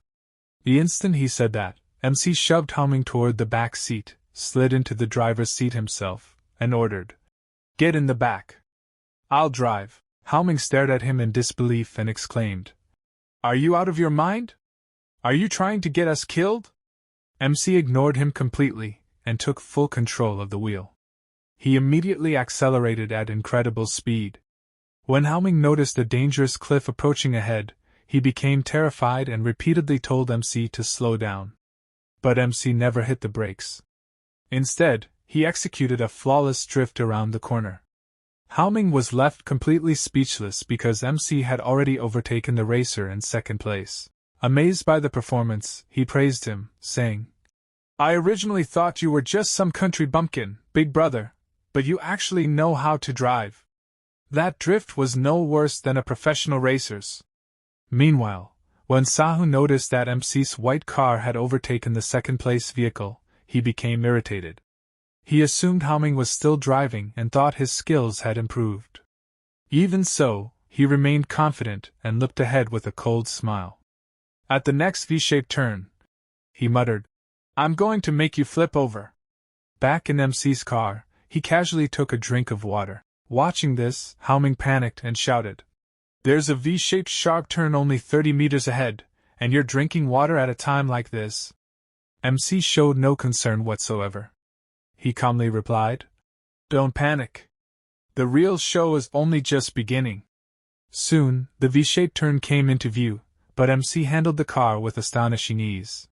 Seeing this, Sahu muttered, "There isn't enough space. That car won't be able to overtake now." At that exact moment, MC accelerated, pulling his car perfectly alongside the other two vehicles. Seeing this shocked Sahu even more, because MC was about to pass him. Filled with rage, Sahu cursed loudly and yelled, "If you want to die, then go die!" He slammed on the accelerator, trying to leave MC behind. But just then, one of his car's wheels drifted dangerously close to the very edge of the mountain road, with part of the tire slipping toward the roadside. Just then, a sharp turn appeared ahead. As Sahu entered the corner, his car lightly scraped against the roadside railing. The impact threw the vehicle off balance, causing it to lift into the air before flipping over and crashing down the mountainside. With that, it became clear that MC had won the race. Afterward, the group headed toward another location. On the way, Haoming received a phone call from his cousin brother, who immediately congratulated him on winning the championship. Surprised, Haoming replied, "You already know about it?" His cousin laughed and answered, "Of course, it was bound to happen." He then invited Haoming to come celebrate together with Brother Crow that very day. However, Haoming politely declined, saying they could celebrate another time. But his cousin insisted. Haoming explained that he wasn't alone and that his future brother-in-law, Jiang Hao, was with him. The moment his cousin heard MC's name, he became even more enthusiastic and said that Jiang Hao was a rather mysterious person, so they had been looking forward to meeting him. MC immediately refused and said he had no intention of going. However, Hao Ming's cousin insisted once again, saying that his younger brother was personally inviting him. Hao Ming also tried to persuade MC, and in the end, despite not wanting to go, MC reluctantly agreed. The scene then shifted to a hospital. Sahu was lying in a hospital bed with a broken leg and severe injuries all over his body. His parents had also arrived. His mother anxiously asked, "How did this happen to you?" Sahu grimaced in pain and replied, "It hurts so much." At that moment, his father exploded in anger. "How dare that brat injure my son like this? His arms and legs are practically broken." Sahu then sat up and revealed that, during the crash, he had seen the person driving the other car. It was Jiang Hao. Hearing that, his father's expression darkened. So that live-in son-in-law of the Feng family has become this bold? He swore that he would take revenge the very next day. Meanwhile, Sahu secretly smiled to himself. My father is truly furious. Jiang Hao is as good as dead now. The story then shifted to a private room inside the Jungle Hotel, where MC arrived together with Hao Ming. A man warmly welcomed him inside. Hao Ming introduced MC to his cousin brother, as his future brother-in-law, and his cousin politely greeted him and offered him a seat. Everyone seemed pleased to see MC at first. However, there were still plenty of people who mocked him, calling him an ordinary nobody while gossiping about his engagement, and various rumors surrounding him. MC quietly endured all of their taunts without saying a word. Hao Ming then whispered, "These people are all influential figures in the city. If you maintain a good relationship with them, they'll look after you here. You should make a toast with everyone." But MC calmly replied that he did not enjoy drinking alcohol. Just then, one of the men filled a glass to the brim and pushed it toward MC. He arrogantly declared, "Damn it! You can't refuse this drink in front of me. I'm Crow. If you refuse, it means you're looking down on me." Hao Ming immediately stood up to smooth things over. "Brother Crow, isn't this a bit too much? That glass is practically full of strong liquor. How about I share a little with my brother instead?" But Crow waved him off and coldly replied, "This has nothing to do with you. Brother Crow gets angry whenever someone disrespects him." Deep down, however, Crow had another motive. He wanted revenge on MC because the broken relationship between the Feng family and the Wang family had damaged his future business interests, and he intended to teach MC a painful lesson. MC calmly asked, "And what happens if I drink this glass?" Crow answered, "If you drink one glass, it means you're giving me face. It means you're showing me respect." He then added while pushing the drink forward, "If you drink one glass, I'll drink one too. If you drink 10 glasses, I'll drink 10 glasses as well." The moment those words left his mouth, MC ignored the glass entirely. Instead, he picked up the entire bottle and emptied it in a single gulp. After finishing it, he held up the empty bottle toward Crow and calmly said, "Your turn." Everyone in the room was stunned. The amount MC had just consumed was equivalent to nearly 3 gin of liquor, an amount that even Brother Crow himself would struggle to drink. Crow's expression immediately darkened with anger. "You're trying to screw with me." Without backing down, he also grabbed an entire bottle and attempted to chug it in one go. However, he couldn't finish it. His condition quickly deteriorated, and one of his subordinates hurriedly asked whether he was all right. At that moment, Hao Ming's cousin only made matters worse.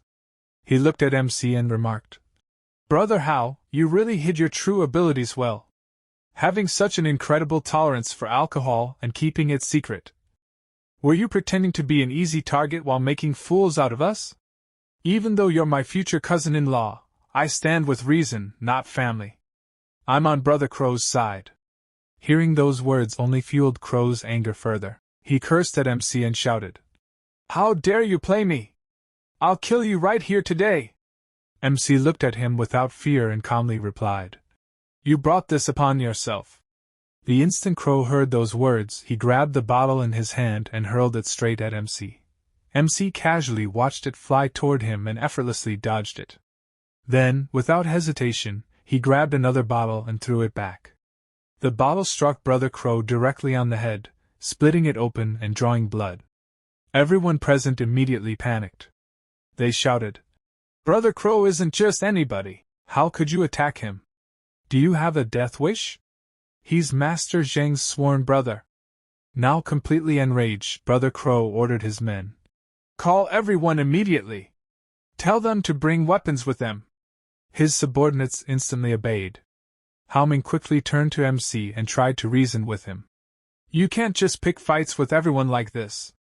Do you even know who these people are? There are at least 100 underlings working under them, and yet you're still sitting here calmly eating and drinking. MC looked at him plainly and replied, I came here to eat. My stomach isn't full yet, so why should I stop eating? Hearing that answer, Haoming sighed and said, Whatever happens next will be on your own head. Just then, the hotel room door burst open. A large group of armed men rushed inside carrying various weapons. As soon as they entered, they called out for Brother Crow before turning their eyes directly toward the table where MC was calmly sitting. Haoming was terrified because the man who had just arrived was Machang-chin, a famous underground king in Wuling with a prominent scar across his face. He walked straight over to Brother Crow and asked with concern, Is your injury serious? You should go to the hospital and get it bandaged. But Brother Crow refused. I don't need any bandages, he said coldly. Kill that man right in front of my eyes. Hearing those words, Machang-chin immediately agreed. He strode directly toward MC, his face filled with anger and frustration. How dare you offend my brother? He shouted. Today, I'm going to kill you. With that, he swung his sharp weapon straight at MC. However, MC effortlessly caught the blade between two fingers, stopping it in place. He then slightly raised his head, revealing his face. The moment Machang-chin saw MC's face, it felt as if his soul had left his body. In the very next second, he dropped to his knees before MC and desperately begged for his life. Mr. Jiang! I had no idea it was you! Everyone present was stunned. When they saw the feared Machang-chin kneeling before MC and pleading for mercy, they could hardly believe their eyes. Even Brother Crow was confused and shouted, What's wrong with you, Machang-chin? Did you take the wrong medicine or something? Machang-chin immediately glared at him and ordered him to stay quiet. Inside his mind, he vividly remembered witnessing MC kill Black Panther in the underground arena and defeat that Japanese samurai. More importantly, Master Zheng had already made it clear after the underground boxing arena incident that no one was allowed to reveal what had happened there. MC then calmly said, Good thing you recognized me. Otherwise, your corpse would be lying here as well. Machang-chin gratefully thanked MC for sparing his life. MC waved his hand and said, Stand up now. Don't interrupt my meal. Leave. Machang-chin respectfully thanked him once again and prepared to leave. But Brother Crow stopped him. No one is leaving. Hearing that, Machang-chin turned toward him and warned, Crow, you're making a huge mistake. You've picked a fight with the wrong person. If you want to save your life, leave this place immediately. At the same time, he remembered Master Zheng's order that absolutely no one should reveal what had happened in the underground boxing arena. Nevertheless, Brother Crow refused to listen. Instead, he loudly announced that anyone who managed to kill MC would receive a reward of 1 million. The promise of such an enormous reward shocked even Machang-chin's own companions. Tempted by the money, they prepared to risk their lives and stepped forward to attack MC. Before they could move any closer, Machang-chin himself attacked them and blocked their path. If you want to stay alive, then leave quietly, he warned. Otherwise, whatever happens next won't be my responsibility. And if anyone dares to disrespect Mr. Jiang again, they'll answer to me. Hearing his warning, fear spread through the group. Machang-chin then led his people away. Brother Crow also started leaving, but before departing, he glared at MC and said through clenched teeth, This isn't over yet. Just wait for me. With that, he stormed out. The scene then shifted elsewhere. A news report was playing on a mobile phone. Last night, one of the city's top 3 female middle school students was brutally murdered after being assaulted. The crime scene is located only 1 kilometer away from the school. Police are making every effort to solve the case and are urging women to minimize unnecessary outings to protect their own safety. The report was being watched by the very man responsible for the crime. While casually drinking alcohol, he muttered, "Although yesterday's student was pure, she wasn't very exciting. More mature women are still better." Just then, he received a phone call. After answering it, someone asked whether he had completed his mission. The man replied that he still hadn't found the person who had killed his brother Black Panther. "No matter what," he said, "I'll find that man and make him pay the price." Meanwhile, another man sitting inside a car spoke to him over the phone. "You really haven't been doing your actual work. You've been running around chasing women again. Wuxing is the birthplace of martial arts, and nobody knows how many hidden masters are there. Be careful," he continued. "Black Butterfly has just sent the latest intelligence. The 3 S-rank assassins hired by the Chu family have already entered Wuxing's territory." Hearing this, the man was visibly surprised. "In that case, it seems Brother Zhou won't be able to make a move this time." The person on the other end warned him again. "I'm warning you. She is currently the focus of the dark world. Don't become overconfident." The man casually replied, "Relax. I know exactly what I'm doing." Just then, someone knocked on his door. Maintaining full caution, he approached while holding a pistol fitted with a suppressor. After opening the door, another man entered and respectfully addressed him as Second Master. "So I finally get to see you," the visitor said. The Second Master nodded. "Come inside and talk," he immediately asked. "Tell me, who killed my brother?" The visitor answered. "It was a country bumpkin named Feng. He's the live-in son-in-law of the Feng family." The Second Master frowned. "How strong could a mere live-in son-in-law possibly be?" The visitor then showed him surveillance footage along with a photograph of Jiang Hao. "Of course he can't compare to you, Second Master. However, this live-in son-in-law is quite handsome. People say his looks aren't inferior even to famous celebrities." The moment the Second Master looked at the photo, vile thoughts crossed his mind. "Then I'll capture him," he sneered. "I'll capture his fiancée, violate her right in front of Jiang Hao, and then kill her." The story then shifted back to MC. He was heading somewhere to buy a gift, and thought to himself, "There's still plenty of money left from what I earned over the past few days. After helping the Red Wolf family, I'll buy an ancient painting as a gift for Master." Soon, he arrived at Lanjian Pavilion. After entering, he looked around at the various antiques and artworks on display. Before long, his attention was drawn to a particular painting. A staff member walked over and explained, "This is Picture of Green Pines, created by the Wood Dynasty painter Jiang Hao." Several other customers also gathered around the artwork, admiring it and praising its quality.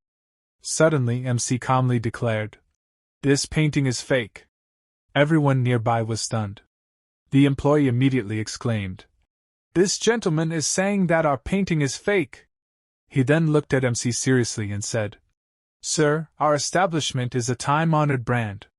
You'll have to pay the price for making accusations like that." MC calmly replied, "The genuine cannot become fake, and the fake cannot become genuine."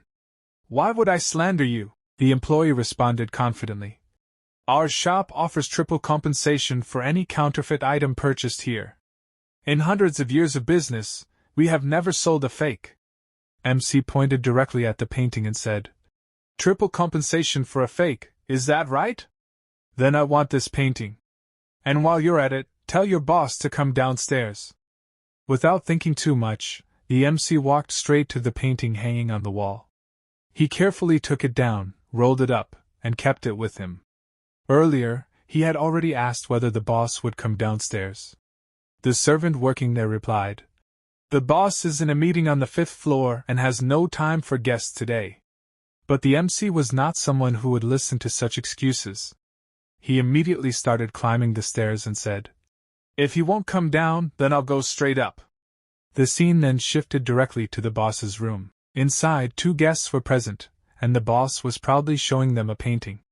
Both guests were praising it continuously, complimenting its quality and artistry.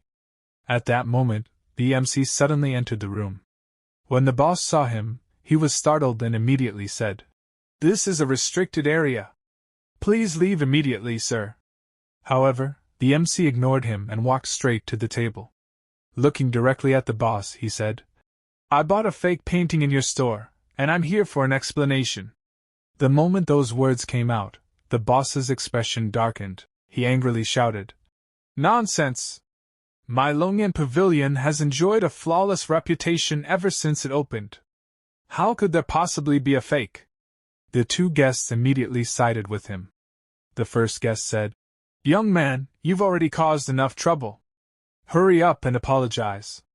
The second guest added, "That's right.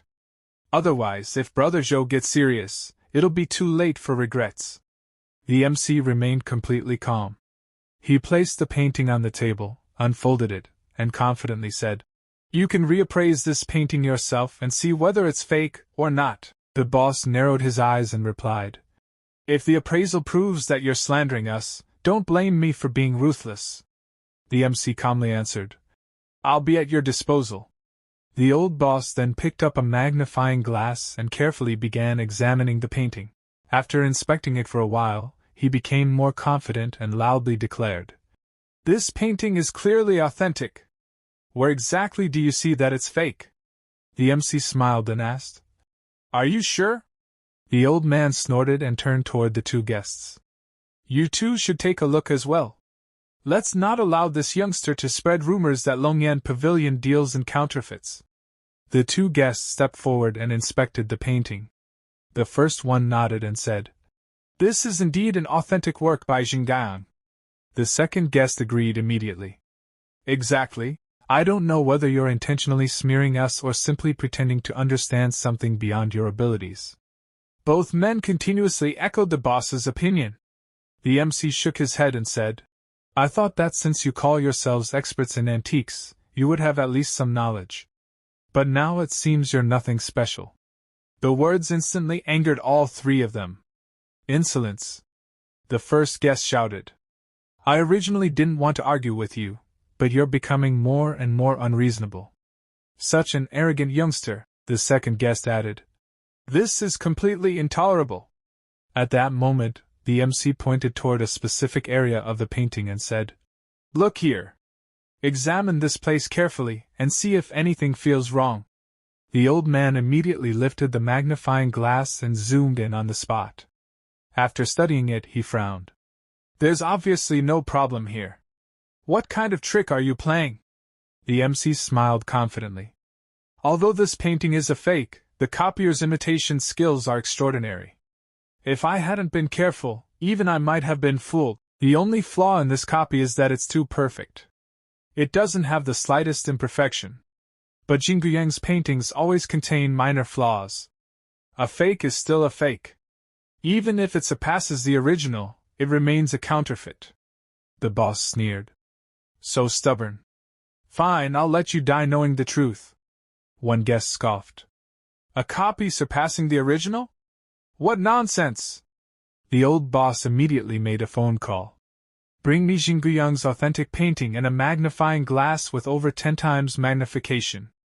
Bring them upstairs immediately." A short while later, Jingguyang's genuine painting was brought over. Now the authentic painting and the fake painting purchased by the MC from Longyan Pavilion were placed side by side. The old boss folded his arms and said, "You're not going to claim that this landscape painting is fake too, are you?" The MC shook his head. "This one is definitely authentic.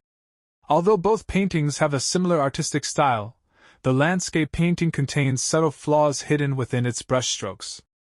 Meanwhile, the green pine painting is simply too perfect. There are no flaws whatsoever." The MC then raised the magnifying glass and said, "If you don't believe me, use this magnifying glass and compare them carefully." The old man immediately complied. As soon as he examined them closely, his eyes widened in shock. The copier actually surpassed the original painter."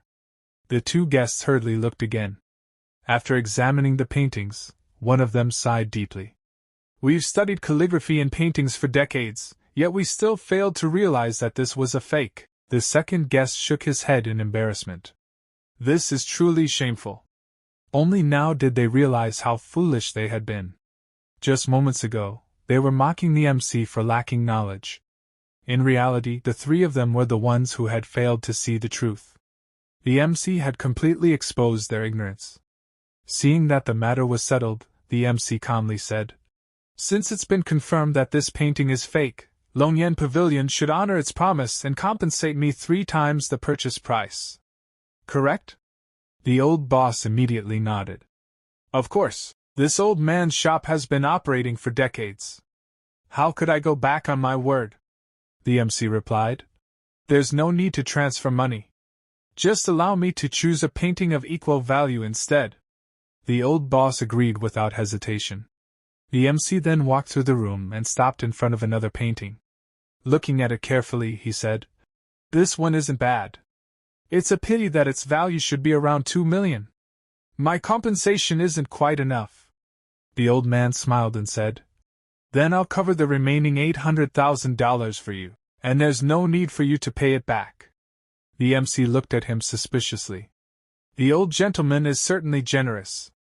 There aren't any strings attached, are there?" The old boss glanced at the painting and chuckled. "I simply want to make friends with you, young man." The MC was slightly surprised. After a brief pause, he nodded.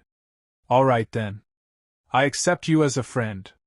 After saying that, he turned around and left Longyan Pavilion. As soon as he departed, one of the guests asked, "Brother Joe, you possess such a prominent status. Why would you spend so much money just to befriend a junior?" The old man smiled knowingly. "Jiang Hao's eyesight is at least 10 times sharper than that of ordinary people.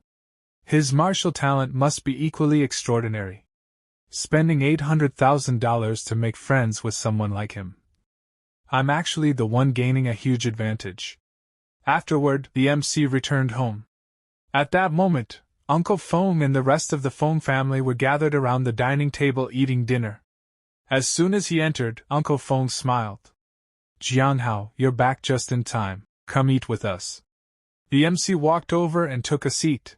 The moment Grandpa noticed the painting in his hand, his eyes widened. "Jiang Hao, is that a calligraphy painting in your hand?" The MC nodded. "Yes. I just bought it at Longyan Pavilion."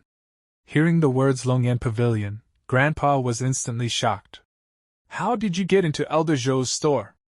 There are too many fakes on Antique Street these days. Young people shouldn't be so easily fooled."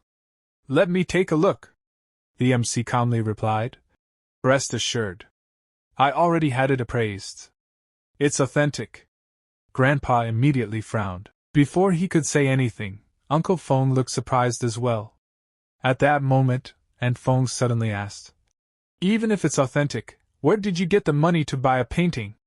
The Feng family hasn't been funding you." Just then, Feng Haoming spoke up. "Mom, Brother Hao helped me win a race." But his mother immediately interrupted him. "Shut up." The MC then explained. "I found a fake at Longyan Pavilion, so they compensated me. LDrago also helped cover the remaining amount because he wanted to make friends." The moment Grandpa heard that, he snorted. "Full of lies. Zhou Chengxing is a famous figure in the antique world. Why would someone like him need help from a junior like you?" Aunt Feng also shook her head. "Dad, I don't mind Jiang Hao being poor. But for him to boast and exaggerate so wildly, that shows a serious character problem. How can my daughter marry someone like him?" The MC immediately stood up. His expression remained completely indifferent. "I'm telling the truth. If you don't believe me, there's nothing I can do. I'm done eating. I'm going upstairs to rest." True to his personality, the MC didn't care what others thought of him. He simply turned around and walked away. Uncle Feng hurriedly called after him, "Jiang Hao!" But the MC didn't even stop. Watching him leave, Aunt Feng coldly said, "Look! This is the person you chose." Uncle Feng sighed deeply. "I owe Jiang Hao's father my life. No matter what happens, I won't abandon him. I'll find an opportunity to have a proper talk with him later." The scene then shifted back to Longyan Pavilion. Inside, LDrago was staring at the fake painting. At that moment, a man named Han Feng entered the room. LDrago asked, "How did the investigation go?" It turned out he had secretly investigated the MC's background. Han Feng respectfully reported. Master, Jiang Hao is indeed the live-in son-in-law of the Feng family. The old man nodded and said, Han Feng, I know it's rare for someone to reach the early stage of blood and qi cultivation before the age of 30. But Jiang Hao must absolutely not be underestimated. Remember that. Han Feng looked doubtful. Master, it's not that I'm underestimating him, but everyone in the Feng family, except Feng Wuming, looks down on this live-in son-in-law. The old man replied firmly. Han Feng, do something for him. The scene then shifted once again to the Feng family. Han Feng had already arrived there. Present were Grandpa Feng, Uncle Feng, and Uncle Feng's wife. Grandpa Feng looked at the invitation in his hand and asked in disbelief. You're saying this is an invitation? Elder Zhou asked you to personally deliver it, inviting the entire Feng family to attend the Zhou family banquet on the 10th of next month? Han Feng nodded. That's correct. Uncle Feng immediately asked. May I ask why Elder Zhou invited all of us to his family banquet? Han Feng's expression turned serious. Why ask so many questions? Do you not want to attend? Uncle Feng's wife quickly smiled. Young man, please don't be angry. We were simply curious. Han Feng glanced around the room and suddenly asked, Why isn't Jiang Hao at home? And what happens next is going to be an absolute bombshell. The scene then shifts back to Uncle Feng, who is left completely stunned after hearing Zhou's words. Unable to believe what he just heard, he immediately asks, You know Jiang Hao? At the same time, countless thoughts begin racing through his mind. The Feng family has always wanted to build a relationship with the Zhou family, but we've never had the opportunity. So why would the Zhou family personally send someone to deliver an invitation at a time like this? Could it be Haozi really wasn't lying? Zhou simply smiles before replying. The name of Jiang Hao, the Feng family's live-in son-in-law, has already spread throughout Kuling City. Who doesn't know him? The scene then cuts to Jiang Hao himself. He's sitting peacefully at a small dumpling shop, casually eating steamed dumplings while thinking to himself. It's about time I prepared a gift for Master. I should also buy some new clothes. I'll head to the mall in a little while. Just then, someone suddenly sits beside him and casually grabs one of his dumplings without asking. Jiang Hao pauses and looks at the stranger in confusion. The person is none other than Phantom, who has come solely to threaten him. Jiang Hao frowns. I paid for those dumplings. Why are you eating them without my permission? Phantom smirks. You're getting angry over one dumpling? His smile quickly disappears. You killed my brother. How do you think we're supposed to settle that debt? Jiang Hao calmly asks. Who's your brother? Phantom's eyes turn murderous. Black Panther. For my brother's death. I'll make you repay it 100 times over. After leaving behind those chilling words, Phantom turns around and walks away. Watching his back disappear, Jiang Hao narrows his eyes. In Black Phantom's eyes, the Feng family is my weakness. He'll definitely target them first. Uncle Feng has always treated me well. Looks like I can't visit Master today after all. Just then, another group arrives. Leading them is Feng Jiadong, Jiang Hao's future sister-in-law, accompanied by several classmates who clearly came looking for trouble. The moment she sees him, she points at him angrily. Jiang Hao! I already know you lied to deceive my parents and grandpa yesterday. You're truly morally corrupt, one of her friends laughs mockingly. So you're the famous live-in son-in-law of the Feng family? Jiang Hao, seeing you today really lives up to your reputation. Jiang Hao doesn't even bother getting angry. Instead, he calmly replies, I'd advise you to actually attend your classes properly instead of hanging around with these shady people. His words instantly infuriate the group. One of them yells, How dare you insult us? Are you tired of living? Jiang Hao answers in a cold voice. Whether you admit it or not, you already know what's in your hearts. These people are involved with drugs. Sooner or later, they'll all be arrested. After saying that, he simply walks away. Feng Jiadong immediately shouts after him. Are you even a man? Running away like a cowardly turtle? One of her friends sneers. Let's follow him. We'll teach him a lesson. The group secretly follows Jiang Hao through the streets until everyone eventually enters a deserted alley. Jiang Hao had already noticed them following him from the very beginning, but he chooses to ignore them. Suddenly, several black vans drive into the alley and completely block his path. The doors slide open.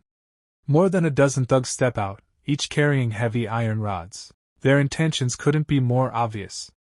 A muscular man slowly walks to the front of the group. The moment Feng Jiadong and her friends see him, their faces instantly change. "That's Crazy Brother!" Feng Jiadong gasps. "Are you talking about Lord Lei's most trusted subordinate? Crazy Brother?" One of her friends nods nervously. "Your future brother-in-law must have offended Lord Lei. Lord Lei definitely sent Crazy Brother here for revenge." Another person adds, "Crazy Brother is Lord Lei's #1 blade. Your future brother-in-law is in serious trouble." Although Feng Jiadong despises Jiang Hao, she still can't help becoming worried. "Even if I hate him, he's still my brother-in-law. Go, please ask Crazy Brother to spare Jiang Hao." Her friend immediately shakes his head. "We can't help. And honestly, we don't want to." He even coldly adds, "Besides, if he dies, wouldn't your sister finally be free from marrying him?" Ignoring everyone else, Jiang Hao calmly looks at Crazy Brother. "What do you want?" Crazy Brother grins viciously. "What do we want? Because of you, Lord Lei's son was injured after his car flipped over, so we're here to return the favor. By crippling you." Jiang Hao doesn't move an inch. Instead, he calmly says, "I'll stand right here.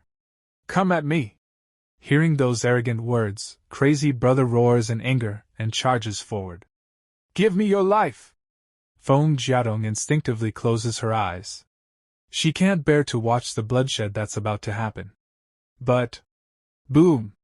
A deafening impact echoes through the alley. Jiang Hao's kick lands squarely on Crazy Brother's face. Blood sprays from his mouth as his entire body is launched dozens of meters away before crashing violently onto the ground. His subordinates panic. They rush over to help him. "One person can't beat him. Everyone attack together."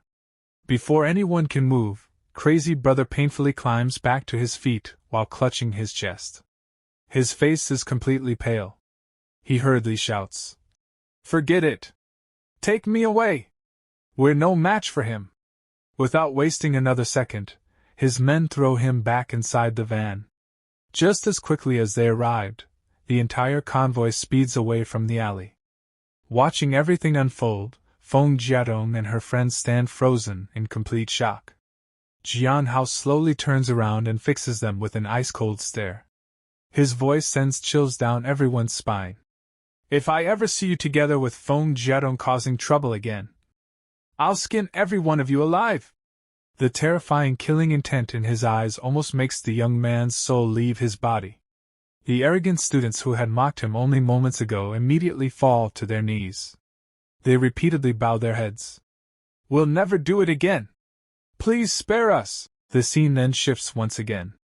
Jiang Hao arrives at Yuwen's office. Unlike before, he politely knocks on the door first. From inside, Yuwen says, "Come in." As soon as she sees Jiang Hao, she frowns. "Why are you here? What do you want from me?" Jiang Hao walks over and speaks seriously. "I came to remind you that the current situation is different now. You can't continue staying alone in a hotel." Yuwen's expression immediately turns cold.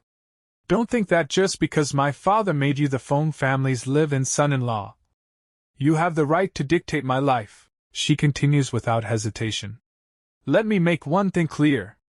Even if I can't marry Brother Jihaming right now, it'll still be impossible for me to marry you." Jiang Hao calmly answers, "Becoming the Feng family's live-in son-in-law was never my request. You should know that better than anyone." Yuwen gives a cold laugh. "That's true. It wasn't your request. But you took advantage of my father's guilt towards your father. You emotionally blackmailed him into this marriage." She stares directly into Jiang Hao's eyes before saying, "That makes you even more despicable than someone who asks for it openly." MC looked at Yuwen and asked, "Are you really that resistant to marrying me?" Yuyuan folded her arms and replied coldly. Between marrying you and dying, I'd rather choose death. MC sighed and said, You really don't need to be so hostile toward me. From now on I'll give you your freedom. I promise I'll never take you as my wife. If I ever break this oath, may lightning strike me down. The moment Yuyuan heard those words, she immediately took out a pen and a piece of paper. She quickly drafted an annulment agreement and handed it to MC. I don't believe your words unless you sign this annulment agreement. Without thinking twice, MC signed the agreement and handed it back to her. Now you can go home. It's very unsafe for you to stay outside. Yuyuan smiled as she accepted the agreement. Of course I'll go back, after work. MC then turned around and left. As soon as he was gone, Yuyuan immediately called Jiaming. Brother Jiaming, I just signed the annulment agreement with Jiang Hao. The moment Jiaming heard the news, he became overjoyed. Yuyuan, that's wonderful! I can't wait to see you. The scene then shifted to the Feng family's dinner table. Everyone was sitting together and having dinner, but Uncle Feng noticed that Yuyuan hadn't returned yet. He looked at MC and asked, Didn't you say she was coming back for dinner? Why isn't she home yet? Give her a call. MC nodded and dialed her number, but the call couldn't connect because her phone was out of service. He frowned and thought, Didn't she say she'd come home after work? The scene then switched to outside a nightclub. Yuyuan and Jiaming walked out together after having a few drinks. Yuyuan was clearly much more intoxicated than Jiaming. Jiaming smiled and said, Yuyuan, let me take you back to the hotel. Yuyuan shook her head. Brother Jiaming, did you forget? I've already broken off my engagement with Jiang Hao. I can finally go home now. Jiaming stepped closer to her and gazed into her eyes. You're so beautiful. I want to marry you right now. Yuyuan smiled gently. Brother Jiaming, I'm still very traditional. I want to save my first time for our wedding night. Suddenly, a cold voice echoed behind them. To think such a beautiful woman has still kept her purity. I really hit the jackpot. Both of them immediately turned around. A man dressed completely in black slowly walked toward them. Jiaming narrowed his eyes. Who are you? The man smiled mysteriously. You'll find out who I am soon enough. The next instant, he suddenly leaped into the air and struck both of their acupoints, instantly leaving them completely immobilized. After landing on the ground, he quietly watched them struggle. Jiaming's face turned pale with fear. I can't move. My body won't move at all. He stared at the stranger in disbelief. Did you use an acupoint strike? The black phantom suddenly appeared behind him and smiled. You're pretty smart, kid. You actually recognize an acupoint strike. A short while later, a black car stopped in front of an abandoned factory. The black phantom stepped out, where Xiangji was already waiting for him. Second Lord, you really brought them back. The black phantom nodded. Bring them inside. When Xiangji opened the car door, Jiaming immediately recognized him. Xiangji? What are you doing here? Without saying a word, Xiangji dragged both prisoners into the factory. The black phantom asked, Do you know this piece of trash? Xiangji leaned the two captives against the wall before answering. He's the young man whose engagement was annulled by the Feng family. He's basically one of Jiang Hao's enemies. Jiaming immediately shouted. Who are you calling trash? My godfather, Lord Lei, is the local emperor of Wuling. If you know what's good for you, release us immediately. Before he could finish speaking, the black phantom swung his blade and sliced off one of Jiaming's ears. Holding the severed ear in his hand, he smiled cruelly. Yuyuan cried out. This is intentional assault. If the police catch you, you'll be sentenced. Meanwhile, Jiaming screamed in unbearable pain. My ear! My ear! My ear is gone! The black phantom laughed. Then the police had better have the ability to catch me. He slowly walked toward Yuyuan and gently pressed his dagger against her cheek. Did you watch the news a few days ago? That high school girl who was violated and murdered. My master was the one who did it. Yuyuan's expression instantly changed. Only then did she finally understand why Jiang Hao had repeatedly warned her not to go outside at night. So that's why Jiang Hao told me to stay home. He was trying to protect me from this monster. Unfortunately, she realized the truth far too late. The Black Phantom then walked over to Jiaming. Completely terrified, Jiaming begged, "Second Lord, please spare me. As long as you let me live, I'll do anything." The Black Phantom nodded. "As long as you obey me, I'll spare your life." Jiaming immediately bowed his head. "Thank you, Second Lord." Just then, Xiang Ji dragged another man into the factory and threw him onto the floor. "Second Lord, Master Zhang Wu has been waiting for you." The man glared at Xiang Ji. "You've hidden yourself well to recruit such a powerful helper." Xiang Ji replied. "Second Lord is Brother Bao's biological brother.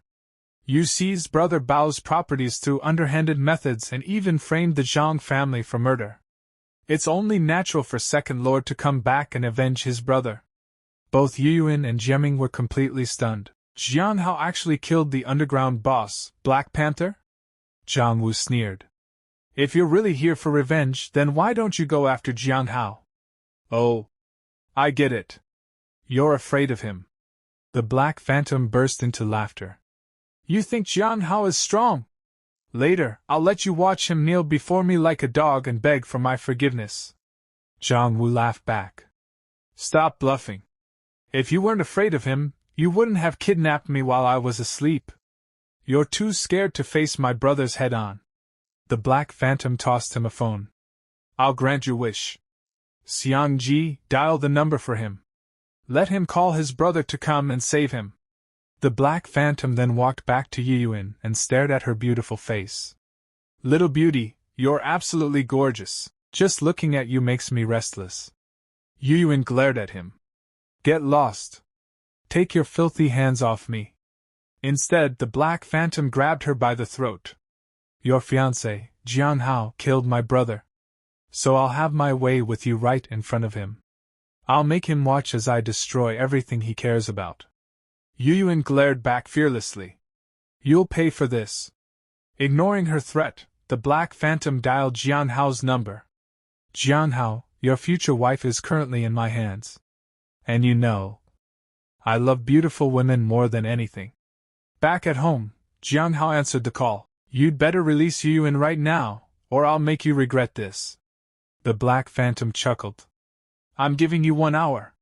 If you don't show up, your beautiful fiancé won't remain untouched." The call ended. Without wasting another second, Jiang Hao changed into fresh clothes, leaped out of his house, and disappeared into the darkness. Jumping effortlessly from one rooftop to another, he raced toward the abandoned factory at incredible speed, determined to rescue Yuyuan before it was too late. Back at the factory, the scene shifted back to the abandoned factory. Jiaming was still pressed tightly against the wall, trembling in fear. With a shaky voice, he pleaded, "Second Master, I don't think that useless loser, Jiang Hao, would actually dare to come. Please, just let me go." Panther smirked coldly.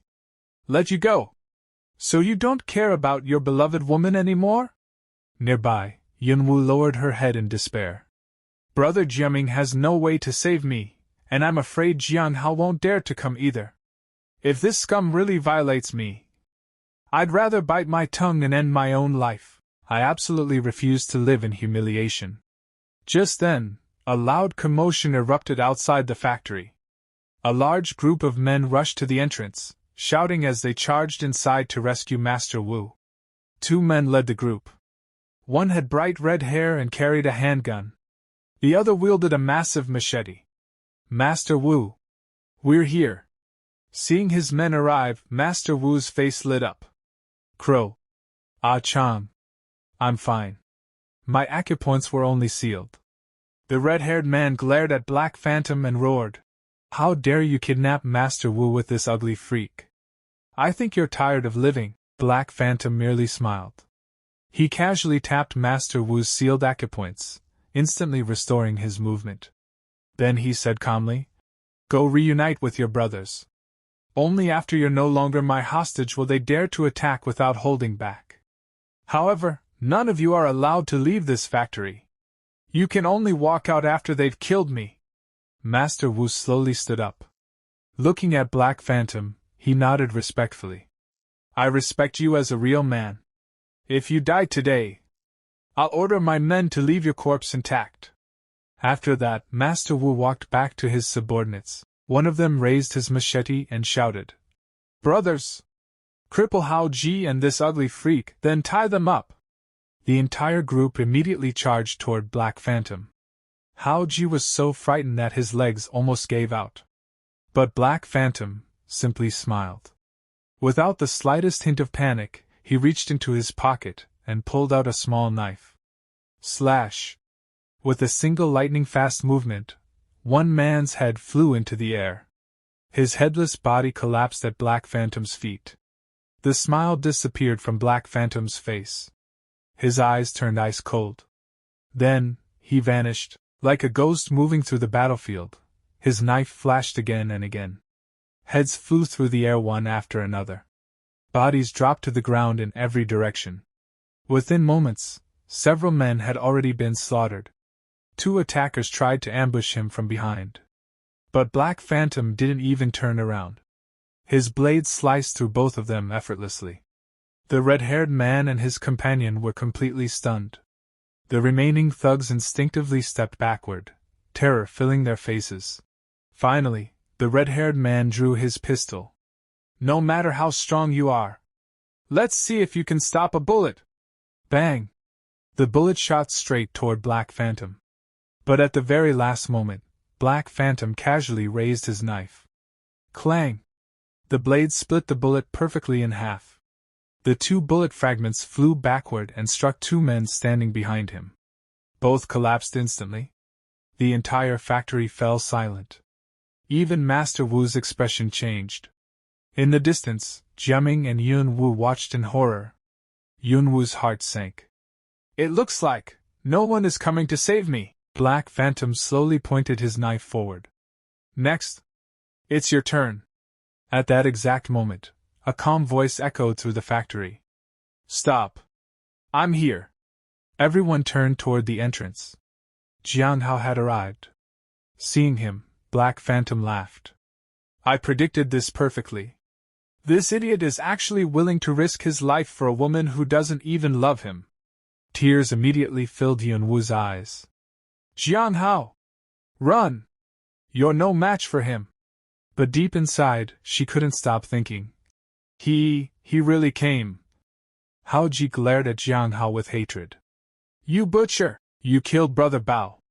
Today, you'll leave your life here to pay for his death. Jiang Hao remained completely calm. I don't want to kill you. I'll give you one chance. Leave now, and I'll spare your lives. Black Phantom burst into laughter. I'm already looking for a place to die. But before that, I still have something I want to do. He suddenly tossed a stone toward Jiaming, instantly unsealing his acupoints. Then he gave a cruel order. Your acupoints are unsealed now. If you want to survive, take off Jiang Hao's fiancée's clothes, strip her until there's nothing left. As he licked his lips with a disgusting grin, Jiaming actually obeyed. The same man who had once claimed to love Yun Wu was now willing to humiliate her just to save his own life. Seeing this, regret finally appeared in Yun Wu's eyes. Tears streamed down her face. Brother Jiaming, are you really going to listen to this animal, and take off my clothes? Jiaming lowered his head. You won't understand. If I don't do what Second Master says, he'll kill me. Black Phantom ignored the 2 of them. His attention shifted back to Jiang Hao. As he charged forward to attack, he shouted over his shoulder. Before I break Jiang Hao's legs, strip her completely. The moment he finished speaking, he lunged straight at Jiang Hao.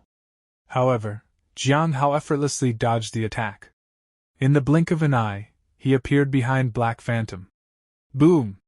A devastating kick slammed into Black Phantom's back, sending him flying across the factory. Meanwhile, Jiaming was still reaching toward Yun Wu, refusing to stop. Jiang Hao's voice suddenly turned ice cold. If you don't stop right now, I'll snap every one of your fingers. One by one. Hearing Jiang Hao's warning, Jiang froze on the spot. His trembling hands immediately stopped moving. Yunwu looked toward Jiang Hao in disbelief. Jiang Hao is actually this strong? Jiang hurriedly nodded. Why yes. I won't dare. I'll never dare do it again. Just then, Black Phantom slowly emerged from the cloud of dust. He wiped the blood from the corner of his mouth and sneered. You should worry about yourself instead. Second Master was careless for a moment and fell for your little trick. But don't think you're leaving here alive, Master Wu quickly warned Jiang Hao. Brother Jiang, although his dagger is small, it can cut through iron like mud. Please be careful. The next second, Black Phantom lunged forward again, his razor-sharp dagger flashing toward Jiang Hao's throat. But Jiang Hao didn't move. He simply raised one finger. Clang!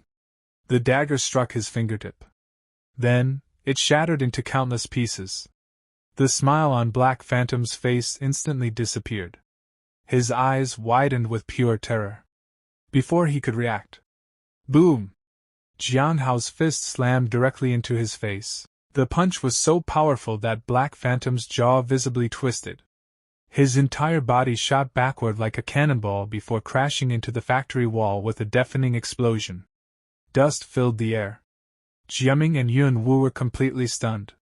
Neither of them could believe what they had just witnessed. Black Phantom slowly slid down the broken wall. Blood poured from his mouth, and his once calm face had become horribly deformed. He stared at Jiang Hao in disbelief. At such a young age, you actually possess A-rank combat power? Jiang Hao slowly walked toward him. His crimson eyes radiated an overwhelming killing intent, making him look like death itself. You're wrong. I've already broken through A-rank and stepped into the transformation realm. Those words shattered Black Phantom's composure. His entire body began trembling. He could already see death standing before him. Without hesitation, he dropped to his knees. Senior Jiang, please, give me one more chance. I'll leave Pulling City immediately. I'll never come back again. Jiang Hao looked down at him expressionlessly. I already gave you a chance. But, you're too late. Realizing there was no hope left, Black Phantom suddenly turned toward Yunwu. If that's the case, I'll take someone down with me. He charged straight toward her. Yunwu screamed in fear, tightly shutting her eyes. Jiang Hao! In the very next instant. Bang! Jiang Hao appeared in front of her like a phantom. He grabbed Black Phantom by the neck and smashed his head into the wall with terrifying force. The entire wall cracked apart. Even while being choked, Black Phantom struggled to speak. Who are you, exactly? Jiang Hao replied coldly. I'm the Feng family's live-in son-in-law. Didn't you already know that? Suddenly, something clicked inside Black Phantom's mind. His pupils shrank. Impossible. You're already dead. How could you still be alive? You're the wolf? Before he could finish speaking, Jiang Hao tightened his grip. Crunch! Blood burst from Black Phantom's mouth as the bones in his neck were crushed. A second later, his body went completely limp. Black Phantom was dead.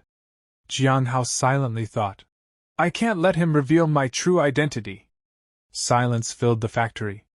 After a moment, Jiang Hao spoke calmly. Hao Ji will be left for Master Wu to deal with. As for today's incident, I'll have to rely on Master Wu to keep it away from the police. At that moment, Hao Ji collapsed onto his knees. He repeatedly kowtowed while begging for mercy. Lord Jiang, please spare our lives. Master Jiang, please spare us. But it was already far too late.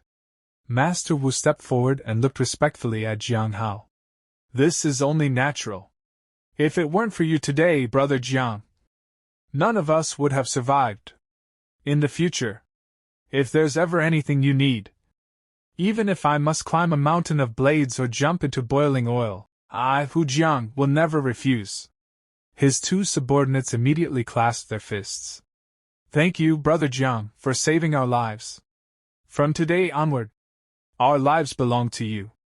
Jiang Hao waved his hand. Get up. We'll consider this matter settled. Then, his gaze slowly shifted toward Jiaming. It's your turn. Jiaming instantly fell to his knees. His entire body shook uncontrollably. Grandpa Jiang, I've never had any grudge against you. You can't kill me. Jiang Hao smiled coldly. No grudge?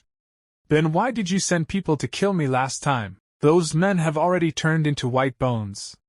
You'll be joining them in the underworld very soon. Jiaming's face turned completely pale. What? Brother Kuei and his men.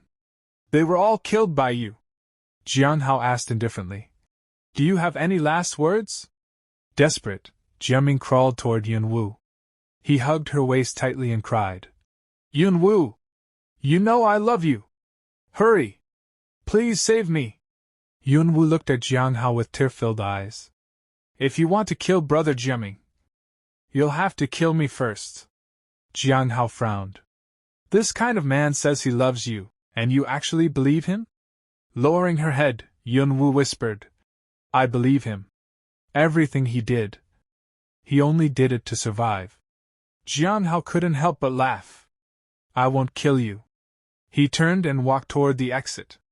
Without looking back, he gave one final warning. But if even half a word about today's events reaches the outside world, I'll personally wipe out every single member of your family. After leaving behind that terrifying threat, Jiang Hao walked away. Jiaming repeatedly slammed his forehead against the ground. Thank you for sparing my life, Brother Jiang. The next morning, the abandoned factory was surrounded by police vehicles. Dozens of officers took the surviving criminals into custody. Nearby, several investigators stood around Black Phantom's corpse. One of them, Feng Yuhuang of the Dragon Phoenix Task Force, spoke after examining the scene. According to our investigation, everyone killed inside this factory died instantly at the hands of this individual. Another officer looked shocked. Just how powerful is this person? What level has his combat power reached? An elderly investigator took a deep breath before answering. I'm afraid his strength has already surpassed the middle stage of blood and chi tempering. According to international classification, he's already an A-rank combat expert. Meanwhile, Han Feng examined Black Phantom's corpse before turning to his master. Master, does that mean the person who killed this A-rank fighter is at least an S-rank as well? Officer Feng let out a quiet breath before speaking. Grandpa Zhou, judging from the battle traces, this A-rank martial artist had absolutely no power to fight back. He was completely crushed. Master Zhou nodded with a grave expression. Yes. I'm afraid the killer has already reached the S-rank. Officer Feng frowned. But Wuling is just a small city. How could an S-rank human expert come here, and what could his purpose be? Master Zhou silently stared at the battlefield. As he looked at the technique used to kill Black Phantom, a certain mysterious figure suddenly came to mind. Looking at this technique, could it be him? However, he kept those thoughts to himself. Seeing his master lost in deep thought, Han Feng asked, What's wrong, master? Master Zhou slowly replied, In any case, a murder involving an S-rank expert is far beyond your squad's capabilities. I'll inform Captain Sai and let him decide how to handle this. Officer Feng nodded respectfully. Okay, thank you for your help, Grandpa Zhou. Master Zhou smiled faintly. I've been good friends with your Captain Sai for many years. Since he asked for my help, how could I refuse? However, I won't be able to assist with the investigation itself. He then glanced at his disciple. My disciple, Han Feng, has an exceptionally sharp mind. He may be able to provide you with some useful ideas. Han Feng immediately stepped forward. I, Han Feng, am at Miss Feng's service any time. Officer Feng politely shook her head. Thank you for your kindness, Grandpa Zhou and Brother Han, but the Dragon Phoenix Task Force has sufficient manpower for now, so we won't trouble you any further. A short while later, Master Zhou arrived to meet Captain Sai, the commander of the Dragon Phoenix Task Force. As soon as he sat down, Captain Sai began. Brother Zhou, the deceased, was known as Black Phantom. He was one of the top assassins in the underworld. Master Zhou carefully read through Black Phantom's files. I've heard this Black Phantom was an infamous rapist. Not a single girl he violated ever survived. After a brief pause, his eyes narrowed. Come to think of it, the female student from Wuling No. 2 High School who was assaulted to death must have been one of his victims. Captain Sai nodded. That's highly likely. We just need a DNA match to confirm it. Master Zhou sighed deeply. Black Phantom had absolutely no humanity. Whoever killed him has eliminated a menace to society. He then frowned. However, Black Phantom usually operated around Southeast Asia. Why would he suddenly appear in a small city like Wuling? Captain Sai slowly placed his teacup on the table, his expression turning serious. According to rumors within the martial world, the foreign Klaus family spent an enormous fortune to secretly dispatch 3 S-rank experts into Huaxia. Their objective was to assassinate the Southern Fist Grandmaster, Jai Kuibai. Master Zhou stroked his beard. Are you trying to say that Black Phantom was one of those dispatched experts and was counter-killed by Grandmaster Jai Kuibai? He immediately shook his head. Impossible. Black Phantom's combat strength was only at the A rank. He definitely hadn't reached the S rank. Even if these old eyes of mine have grown dim with age, I would never make such a mistake. Captain Sai rubbed his forehead with a worried look. A single A-rank Black Phantom has already thrown Wuling into complete chaos. If 3 S-rank experts have truly entered Huaxia, who knows what kind of bloodbath awaits us. The scene shifted back to Jiang Hao. He was quietly cultivating in his room when his phone suddenly vibrated. An incoming call flashed across the screen. The moment he answered, a panicked voice cried out, "Big Brother Jiang. Please hurry and save Sister Xian." Jiang Hao calmly replied, "Don't cry. Take your time and tell me exactly what happened." The caller was Dong Ji. Because of his business, Li Zhai got into another conflict with a gang. They attacked him badly. Sister Xian called the police, but not only did she fail to save him, the gang even captured her as well. Jiang Hao's eyes instantly turned cold. "Do you know which gang they belong to?" Dong Ji hurriedly answered. "I heard them say they're called the Demon Organization. Sister Xian and Li Zhai have already been taken to Jiangling." Hearing the name, Demon, Jiang Hao's expression darkened. The Demon Organization is a terrifying underground force. They purchase people born at specific years, months, days, and hours. Their members are poison refiners, corpse refiners, and countless practitioners of forbidden dark arts. The capture of Sister Xian and Li Zhai probably wasn't because of a business dispute at all. Their birth dates must have matched the organization's requirements. They were likely targeted long ago. I originally planned to visit my master in Jiangling, but Black Phantom's incident delayed me. Now, I have even more reason to go. He immediately got off his bed. I understand, Dong Ji. I'll handle this personally. After hanging up, Jiang Hao quickly changed his clothes and walked outside. The moment he stepped out, he ran into Yu Yun. She smiled as she looked at him. "Jiang Hao, where are you going?" "I'll give you a ride." He nodded. "All right. I need to go to the station." The two of them got into the car and drove away. After a few minutes of silence, Yu Yun spoke softly. "Thank you for not telling Uncle about me." Jiang Hao glanced at her. "If you have something to say, just say it." Yu Yun hesitated before speaking. "You saved both me and Brother Jemming's lives last time, and I'm truly grateful." She paused. "But you should also understand, if you hadn't killed the other party's brother, they wouldn't have kidnapped us." Jiang Hao looked at her calmly. "What exactly are you trying to say? Be straightforward." Still slightly drunk, Yu Yun finally spoke her true thoughts. "I just don't want you to use saving my life as an excuse to emotionally blackmail me into tearing up the marriage cancellation agreement and forcing me to marry you." Jiang Hao's face immediately turned cold. "Remember my words carefully. My promises carry enormous weight. You may dislike me, but you have no right to question my character." Feeling embarrassed, Yun quickly handed him a black bank card. I'm sorry. I didn't mean it that way. There's 1 million inside. I saved it myself. You can use it for now. Jiang Hao pushed the card back. What is the meaning of this? I already told you I would never emotionally blackmail you. And naturally, I won't accept your money either. Yun refused to give up. But society is ruled by law now.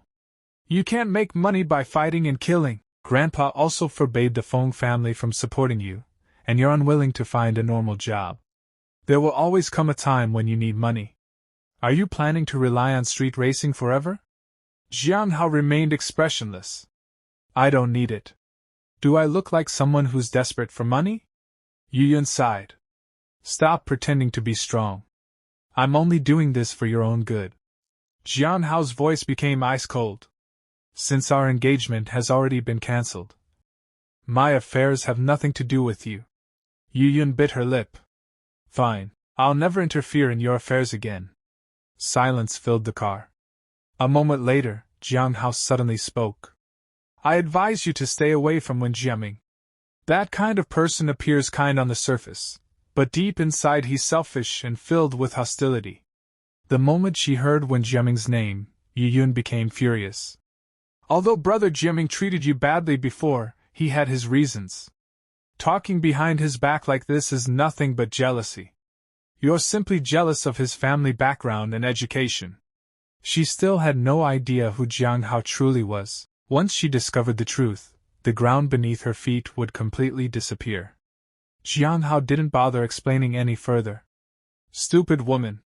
Stop the car. The vehicle slowly came to a halt. Jiang Hao opened the door and stepped out without another word. Yun hurriedly called after him. Jiang Hao! What are you doing? Without even turning around, he simply waved his hand. Take care of yourself. Yun clenched the steering wheel tightly. You're simply unreasonable. You can't even tell good from bad. That night, the MC boarded a train to visit his master. He sat quietly by the window, lost in thought, when someone suddenly called out to him. Big Brother Jiang, is that really you? He turned and saw a beautiful young woman sitting nearby. It was Jiang Hao. Her face lit up with excitement. Big Brother Jiang! Is it really you? We meet again! Sitting beside her was her cousin, Siyuan. After looking at the MC for a moment, he frowned. Isn't this Homing's live-in son-in-law from the Feng family? How do you two know each other? The MC answered calmly. We only met once by chance. Jiang Hao immediately glared at her cousin. Siyuan, don't be so rude. But he simply shrugged. I'm just stating the facts. I wasn't insulting him. Feeling embarrassed, Jiang Hao quickly apologized. Big Brother Jiang, I'm sorry on behalf of my cousin. Please don't take it to heart. The MC smiled faintly. It's fine. She then happily asked. You're going to Jiangling too? That's great. We can look out for each other during the trip. The MC nodded without saying much. After some time, the train finally arrived at Jiangling Station, and the three of them walked outside together. Jiang Hao asked curiously. Big Brother Jiang, are you visiting relatives in Jiangling?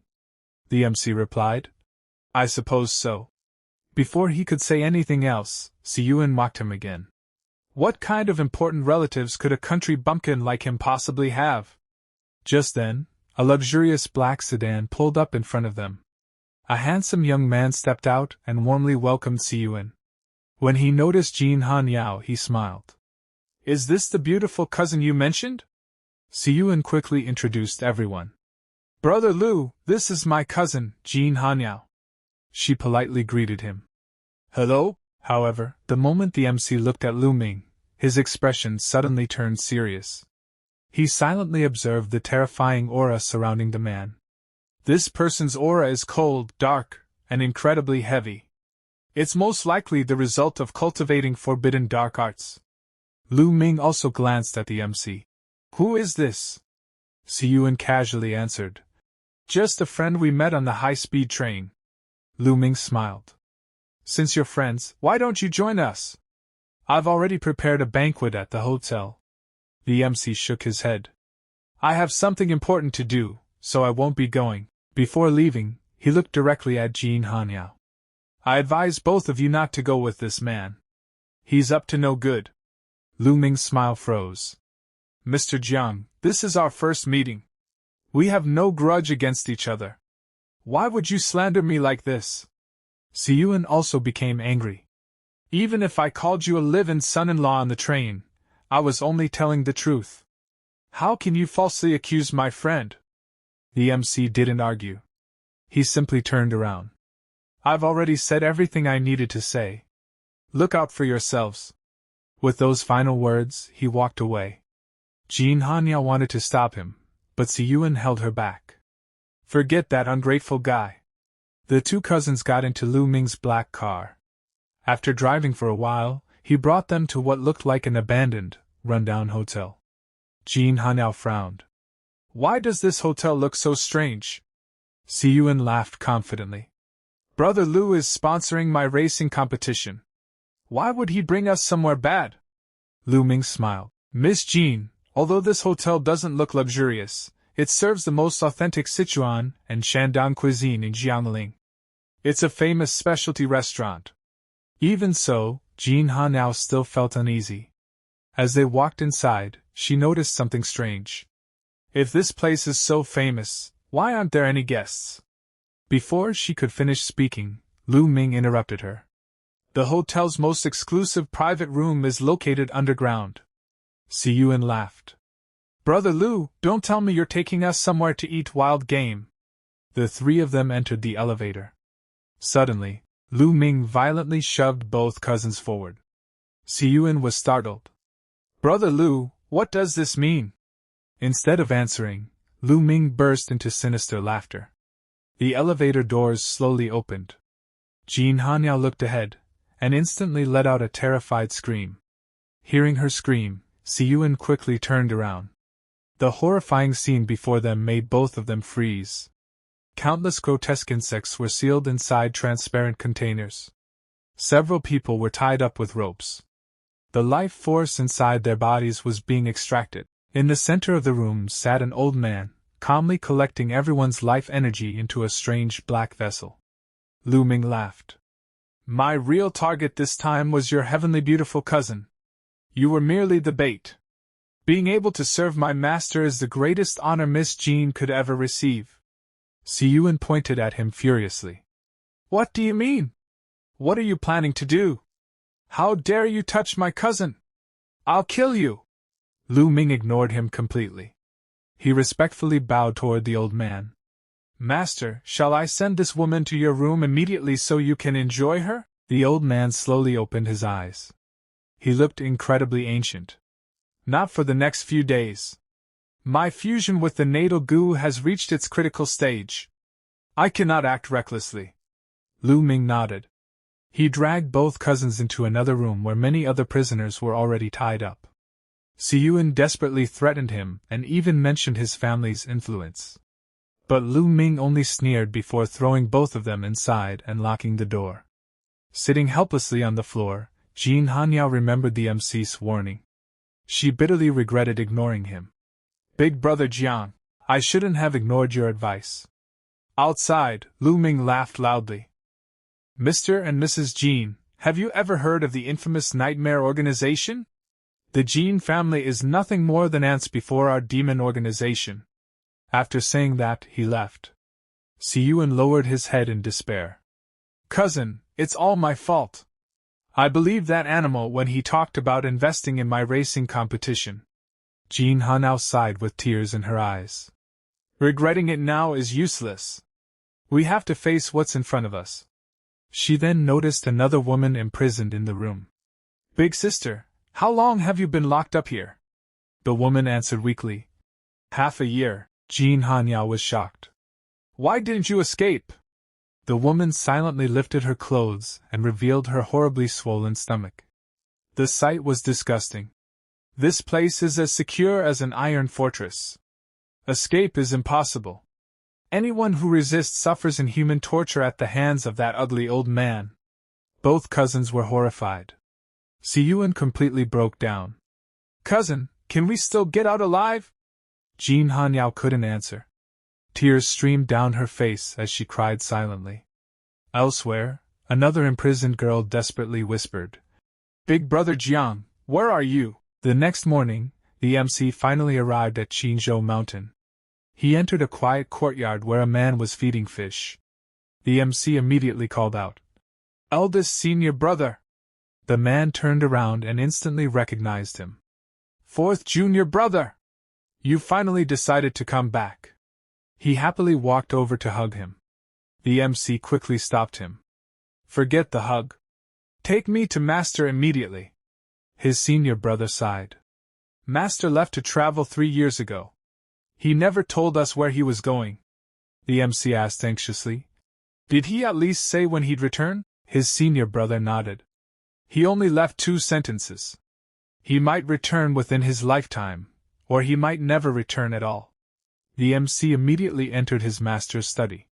On the desk sat a small wooden box. He slowly opened it. Inside was a jade pendant. The moment he saw it, he was stunned.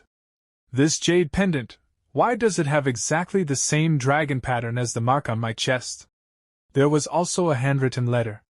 His master's words read, "Ling Jiang, by the time you read this, I will have already left Qinzhou Mountain. You may regret not being able to fulfill your duty as my disciple, but there is no need. I am merely a mortal, and one day I must depart. During these 3 years, I have witnessed your hard work and your growth. You have exceeded all my expectations. I entrust everything to you because you are my disciple, and because I have absolute faith in your character. You grew up alone with no one to rely on, yet you climbed out of the mountains through your own determination. I hope you become the brightest star beneath the heavens. Your identity is far greater than you realize. You also carry the responsibility of protecting this beautiful land. Remember my teachings. Wait for me at Chixing Lake on June 20th. Do not be late. If you fail to arrive in time, we may never meet again." After reading the letter, the MC slowly clenched his fist. "Looks like I'll have to uncover the mystery of my own origin myself. The 3 S-rank assassins hired by the Chu family for $400 million will be my second trial. There's only 1 week left until June 20th. Before that, I must rescue Sun Xian and her elder brother." Just then, his senior brother entered. "Fourth junior brother, it's time to eat," the MC suddenly asked. "Eldest senior brother, you've lived in Jiangling for many years. Have you ever heard of an organization called Nightmare?" His senior brother nodded. "I've heard a little. Rumor says their members often appear near the orphanage, the same orphanage where you used to live." The MC fell silent. "Speaking of which, I haven't visited the orphanage in years. I'll take this chance to go there today." After that, the MC arrived at an orphanage. A group of children were happily playing football in the yard while the caretaker watched over them with a warm smile. The moment she noticed the unfamiliar visitor, she walked over and asked politely, "Hello, can I help you? Who are you looking for?" The MC smiled gently and replied, "Yan Ji, it's me." The instant she heard his voice and her own name, Yan Ji froze in disbelief. Her eyes widened before filling with tears. "Brother Hao, is that really you?" Without another word, she rushed forward and threw her arms around him. "Why did it take you so many years to come see me? I thought you had forgotten all about me." The MC smiled warmly and hugged her back. "You're my best friend from the orphanage. How could I ever forget you?" Yanji wiped away her tears and smiled. "Come on, let's go inside and talk." The two of them entered the orphanage and sat down on a sofa. Looking around the room, Jiang Hao asked, "Why don't I see Grandma Jiang? Has she retired?" Yan Ji's expression immediately turned gloomy. "Grandma Jiang passed away from a sudden illness 3 years ago. After I grew up, I became a teacher here. Later, I took over her position as the director of the orphanage." Hearing those words, Jiang Hao lowered his head in silence. "I never even had the chance to repay Grandma Jiang for raising me." Yan Ji comforted him softly. "Don't be sad, Brother Hao. Grandma Jiang devoted her entire life to this orphanage. She worked herself to exhaustion. passing away was, in a way, a release for her. Jiang Hao nodded. You're right. Grandma Jiang suffered far too much in this life. By the way, I wanted to ask you something. Before he could finish, the front door was suddenly kicked open with a loud bang. Several thugs swaggered inside while smoking cigarettes. The leader sneered. The deadline we gave you has expired. Hurry up and move out. Jiang Hao looked at them calmly. Who are you? Don't you know smoking isn't allowed inside an orphanage? The thug burst into laughter. Where did this fearless bastard come from? Yanji hurriedly stood up. He's my brother. Brother Hao, leave this to me. She walked toward the gang and said firmly. The compensation you're offering is ridiculous. Forget rebuilding the orphanage, it isn't even enough to build a single room. The thug shrugged. We already gave you 3 months. You refused our polite advice, so don't blame us for using force. Boys, smash this place to pieces. Let's see whether they move out or not. Before anyone could touch the orphanage, Jiang Hao stepped in front of them. His voice turned icy. I'm giving you 1 minute. Leave, immediately. The gang leader laughed mockingly. Looks like we've found someone who's tired of living. Boys, deal with him first. One of the thugs immediately rushed forward and threw a heavy punch at Jiang Hao while cursing. Yanji's heart instantly tightened with worry. However, Jiang Hao effortlessly tilted his head, dodging the punch with ease. He grabbed the man's fist and squeezed. Crack! The thug screamed in agony as the crushing force nearly shattered every bone in his hand. Jiang Hao's eyes remained emotionless. He casually pushed the man away. You should be grateful. I don't want blood spilled inside the orphanage. Otherwise, your hand would have already been crushed into pieces. The injured thug gritted his teeth. Don't think brute strength is enough. If you've got guts, come meet our third brother, Jiang Hao asked calmly. Who's this third brother? Yanji quickly explained. He's a consultant hired by the real estate company for the demolition project. His martial arts are incredibly powerful, and he's extremely ruthless. There are even rumors that he knows cursed arts. Anyone who becomes his enemy ends up cursed. Grandma Zhang's grandson, Lu Rin, was cursed after negotiations with him failed. He's still lying in a coma. Jiang Hao frowned. A curse? It seems this third brother has connections to the demon sect. He looked at the gang members. Fine. Lead the way. I'd like to meet your third brother. The thugs laughed. You said it yourself? Tomorrow at noon. Taiyang Restaurant. We'll be waiting, if you dare to come. After threatening them one last time, the gang finally left. Once they were gone, Yanji looked at Jiang Hao with concern. Brother Hao, the people behind them have tremendous influence. They control both legal and illegal forces. The orphanage being forced to relocate for such a low price is already a done deal. Even if you're strong, you're no match for third brother. Please don't get involved. Jiang Hao simply opened his backpack and placed it on the table. Inside were neatly packed bundles of cash. There's 2 million yuan here. I specifically brought it to donate to the orphanage. Yanji stared at the money in complete shock. Brother Hao, what have you been doing all these years? How do you have so much money? He smiled. I earned it legally by selling my calligraphy and paintings. Now, take me to see Grandma Feng's grandson. I want to know what this so-called curse really is. Yanji nodded and led him to another house nearby. She knocked on the door. Aunt Yu, are you home? A middle-aged woman named Julie opened the door. Yanji introduced them. And you, this is my childhood friend from the orphanage, Jiang Hao. We came to see Lu Rin. She invited them inside. Lu Rin was lying unconscious on the bed while an elderly doctor checked his pulse. Yanji quietly explained. Lu Rin only fell into a coma after helping the orphanage negotiate with third brother. And you has always blamed the orphanage ever since. Every major hospital has already given up on him. This is Dr. Zhao Jian, a famous miracle doctor of traditional Chinese medicine from the neighboring city. Dr. Zhao slowly withdrew his fingers after checking the pulse. He frowned deeply. His pulse only indicates an ordinary cold, Yet he's remained unconscious all this time. I've honestly never encountered anything like this before.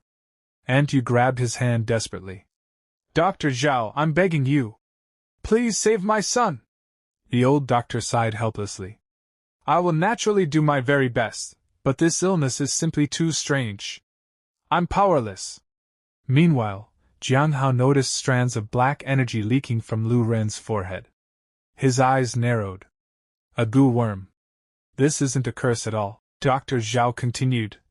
The only option left is to prescribe medicine that restores his vitality and keeps him alive for the time being. Jiang Hao immediately interrupted him. Since that's your last resort, don't use it. Yanji hurriedly grabbed his arm. Brother Hao, stop fooling around. A human life is at stake. Yu also glared at him. What are you trying to do?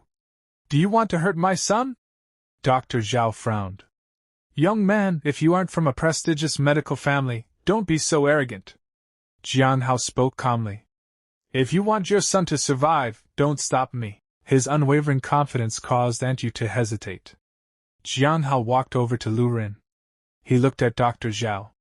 Do you have a sterilized scalpel in your medical kit? Yu immediately panicked. Dr. Zhao, you can't give him a knife. He might hurt my son. Dr. Zhao thought for a moment before handing over the scalpel.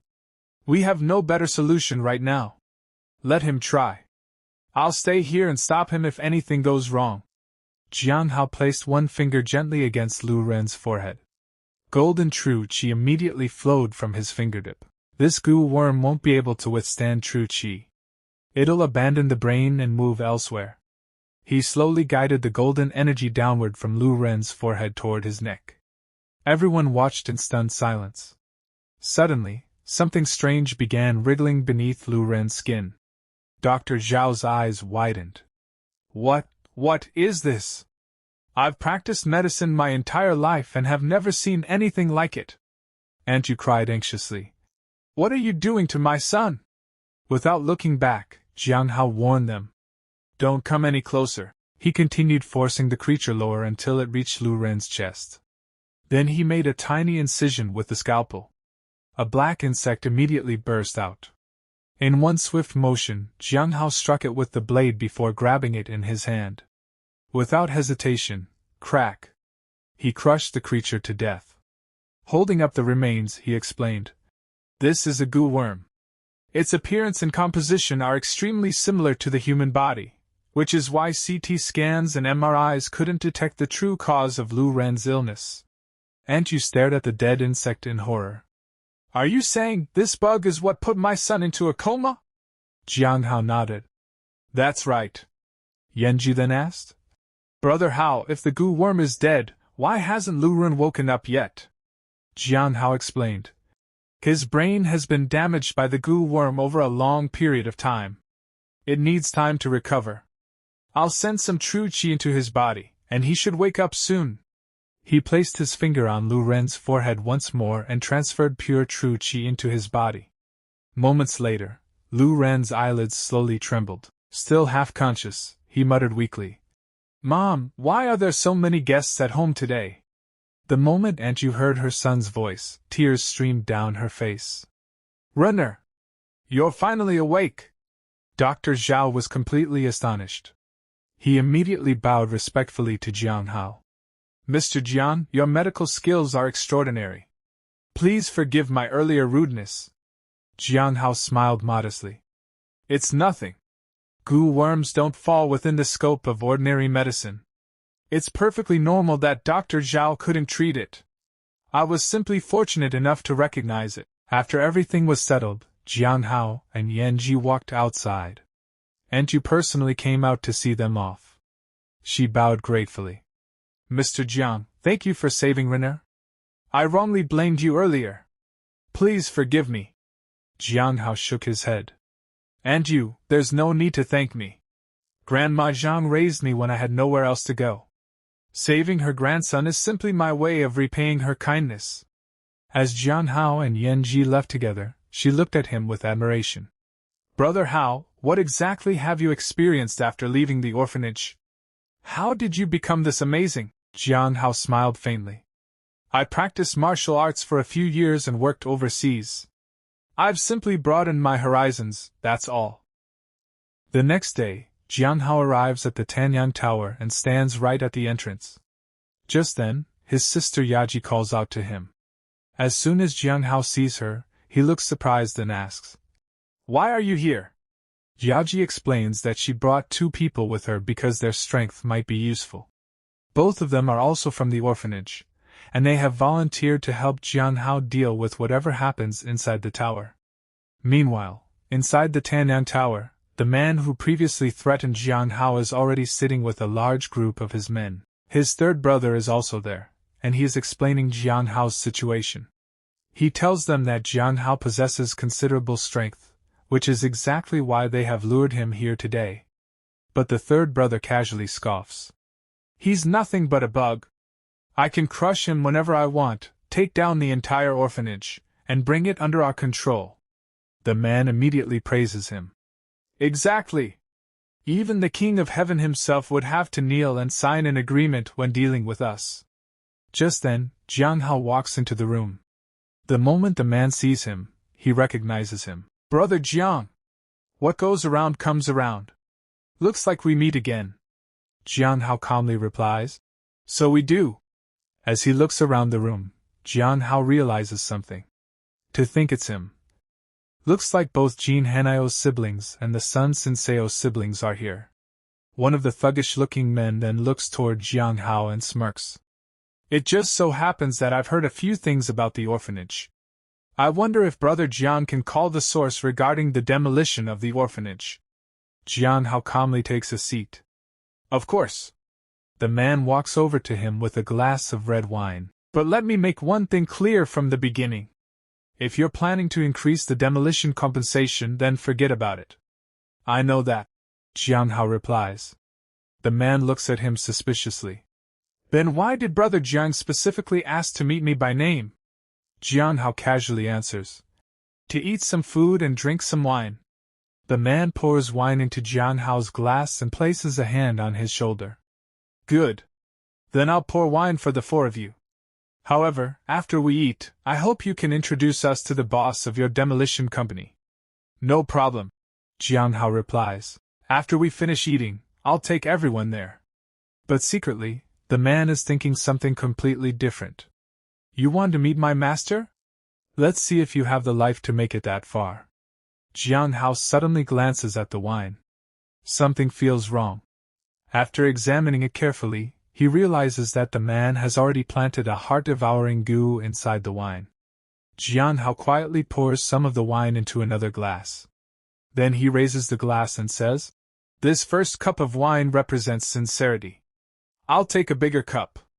The man immediately looks confused. "Jiang Hao, what exactly do you mean by that?" But Jiang Hao completely ignores him. He lifts the wine and drinks the entire glass in one go. The man can only stare at him in shock. "What gives you the right to drink someone else's wine?" Jiang Hao slowly turns his eyes toward him. "I drank it. So what? What are you going to do about it?" The man becomes slightly nervous. "This wine has a very high alcohol content. I was only worried that Brother Jiang might feel unwell if he drank too much at once. In that case, let's not drink the rest of the wine." Jiang Hao stands up. "Just take me to see your boss." A short while later, the man leads Jiang Hao to another location. Inside, an elderly man is performing a strange and terrifying black technique. He reaches into a man's body and forcibly pulls out a grotesque worm. The worm has already absorbed almost all of the man's blood and energy. The old man casually places the creature inside a jar. Nearby are the 2 siblings who were kidnapped by the old man. Both of them are visibly terrified. The old man turns toward the young woman and says, "Don't be afraid, little lady. Since you're so beautiful, I won't treat you like the others. Once I completely merge with the third devouring goo, I'll share a bed with you and spoil you in every possible way." The young man immediately steps forward. "Old man, come at me if you have the guts. What kind of skill is it to bully a weak woman?" The girl also refuses to back down. "If you do anything improper to me, I'll commit suicide. After I die, I'll become a vengeful ghost and come back for your life. The old man suddenly grabs the girl and lifts her into his arms. Do you think a woman with my eyesight can simply commit suicide just because she wants to?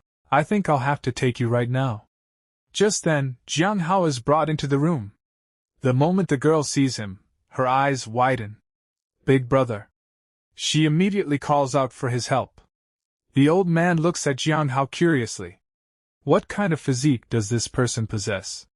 The man who brought Jiang Hao quickly answers. No. This person is the head of the orphanage. He said that once he met you, master, you would agree to the demolition of the orphanage. The old man finally releases the girl and looks directly at Jiang Hao. And what do you want? Do you also want to take me as your master? Jiang Hao calmly replies, I don't want anything else. He stares directly into the old man's eyes. I just want to kill you. The old man's expression instantly darkens. Arrogant brat. This old man will make sure that not even your bones remain intact. I'll turn you into nothing but rotten water.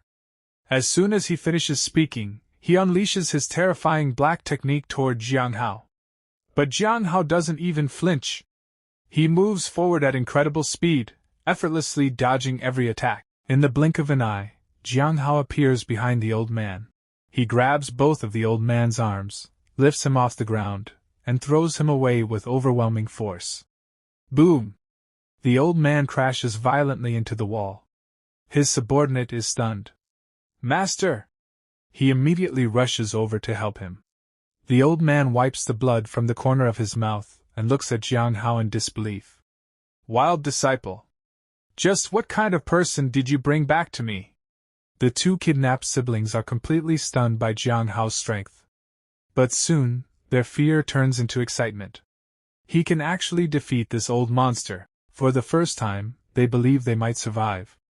The man who brought Jiang Hao then nervously shouts, Jiang Hao, stop! But Jiang Hao has no intention of stopping. Don't panic. After I kill this old man, it'll be your turn. The man's expression changes. Then he suddenly starts laughing. You probably don't know this, but the 4 cups of wine you drank earlier were all poisoned with my heart-devouring goo. He points toward Jiang Hao. Jiang Hao, hurry up and kneel down and apologize to my master. The old man also looks at Jiang Hao arrogantly. As long as you kneel and apologize right now, I can personally expel the heart-devouring goo from your body. Hearing this, the two siblings become extremely worried. They know just how formidable the heart-devouring goo is. But Jiang Hao simply spits on the ground. Then he points toward the disgusting creature lying there. Are you talking about your heart-devouring goo? The man freezes. Jiang Hao casually looks at him. It's right here. The man's eyes widen. You're still joking around while standing at death's door? Do you really think you can spit out my heart-devouring goo with some saliva? But then his gaze falls onto the ground. His expression completely changes. Because the heart-devouring goo is actually there. Jiang Hao really did force the parasite out of his body with nothing more than his own spit. The entire room falls silent. The old man's face turns pale. For the first time, he realizes that the person standing before him is far more terrifying than he could have imagined. When the old man witnesses Jiang Hao's terrifying ability, his expression changes completely. You're a monster! Jiang Hao slowly looks at him and finally reveals his true nature. All right. Your goo bug is dead. Now it's your turn. He begins walking toward the old man.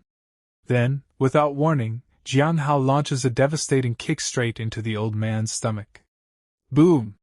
The impact is so powerful that the old man's spine cracks. At the same time, Lu Ming immediately turns around and tries to escape. This was all Master's doing. I didn't do anything, I only acted because he ordered me to. He desperately runs toward the exit. But Jiang Hao casually kicks a nearby metal can. The can shoots through the air like a bullet and smashes directly into Lu Ming's head. Bang! Lu Ming collapses to the ground. Jiang Hao then walks toward the old man, who is lying helplessly on the floor. You can't kill me, the old man desperately warns. I'm the head of the Night Mayor in Henan Province. If you kill me, they'll hunt you down to the bitter end. Jiang Hao remains completely unfazed. Is that so? He looks down at the old man. I even dared to kill your Eastern European boss. Do you really expect me to care about a pathetic Hanan boss like you? The old man freezes. The Eastern European boss. Wasn't he killed by the Wolf King 5 years ago? Suddenly, realization strikes him. His entire body begins trembling. You're the Wolf King? The king of assassins? But didn't you die a few years ago? Jiang Hao gives him a cold smile. Dead men don't need to know too much. He raises his foot. Crush. Jiang Hao brutally stomps on the old man's head, killing him instantly. The old man dies a painful and miserable death, completely unable to resist.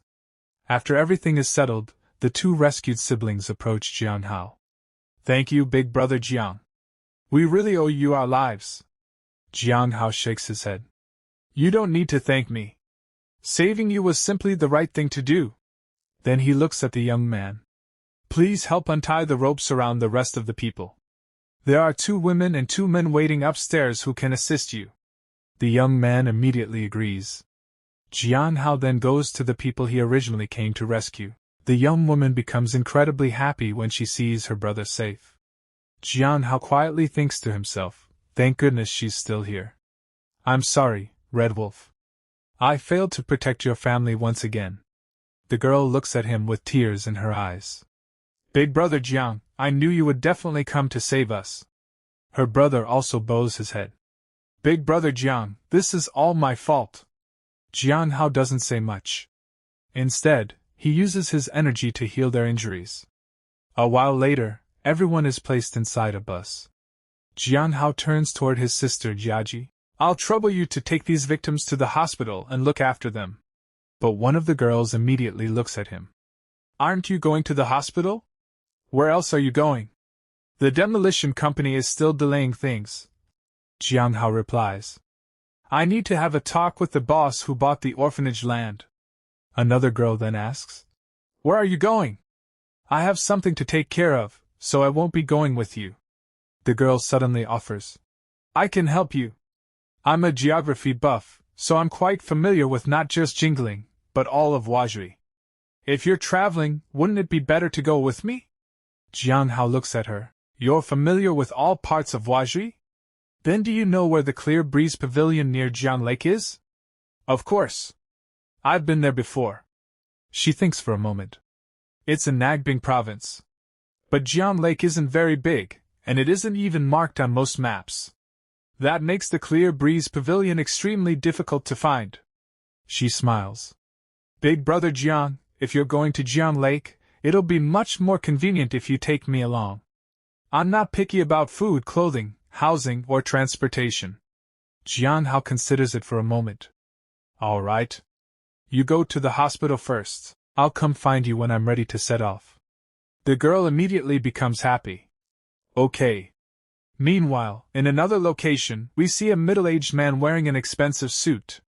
He sits comfortably in his office, drinking tea with an arrogant expression. Suddenly, the office door opens. Jiang Hao walks inside. The middle-aged man immediately looks up in surprise. Jiang Hao calmly asks, You must be Wang Dong, right? The man frowns.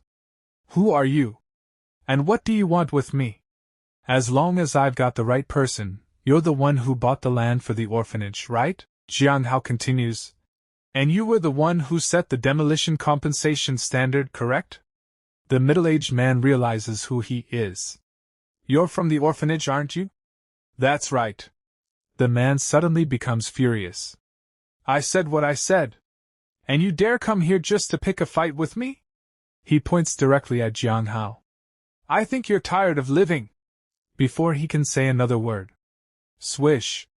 Jiang Hao grabs the small knife lying on the man's desk and slices off the exact finger he was pointing at him with. Ah! The man screams in agony, and immediately grabs his severed finger. Jiang Hao calmly looks at the knife. I have to say, this small knife on your desk is quite sharp. He places it back down. I'll give you 1 minute to consider your options. Either stop the demolition and reveal a new orphanage site of the same scale somewhere in the city. Jiang Hao's expression becomes cold. Otherwise, losing one finger will be the least of your problems. The middle-aged man grits his teeth in pain. Where did this scum come from? How dare you provoke the Tai Sui? I'll make you pay for this. He immediately reaches for his phone and tries to call his men. But the call doesn't go through. A cold automated voice comes from the phone. The number you have dialed is temporarily unavailable. Please try again later. Jiang Hao watches him calmly. If you're calling Lu Ming from the demolition company, I advise you to drop it. The middle-aged man's expression changes. What do you mean? You know Lu Ming? Didn't he go back home? Jiang Hao gives him a cold smile. He did go back home. But his home is 6 feet under in the underworld. The man's face turns pale. And his master, Master Yang, was sent on the same journey by me. The middle-aged man begins sweating. His body starts trembling uncontrollably. Impossible. They're Gu masters. How could you possibly kill them? Jiang Hao slowly raises the knife. Then you're welcome to try. The man's courage disappears instantly. Please spare my life, hero. He immediately pulls out the agreement. I'll rewrite the agreement. I'll stop the demolition right now. He hurriedly begins changing the terms. Jiang Hao watches him closely. Let me make the situation clear. Once the agreement is rewritten, send it directly to the orphanage. And if you dare to play any tricks again, Jiang Hao looks at the knife in his hand. Next time, you'll lose more than just one finger. The middle-aged man desperately nods.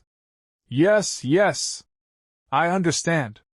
He lowers his head and continues rewriting the agreement, too terrified to make another mistake.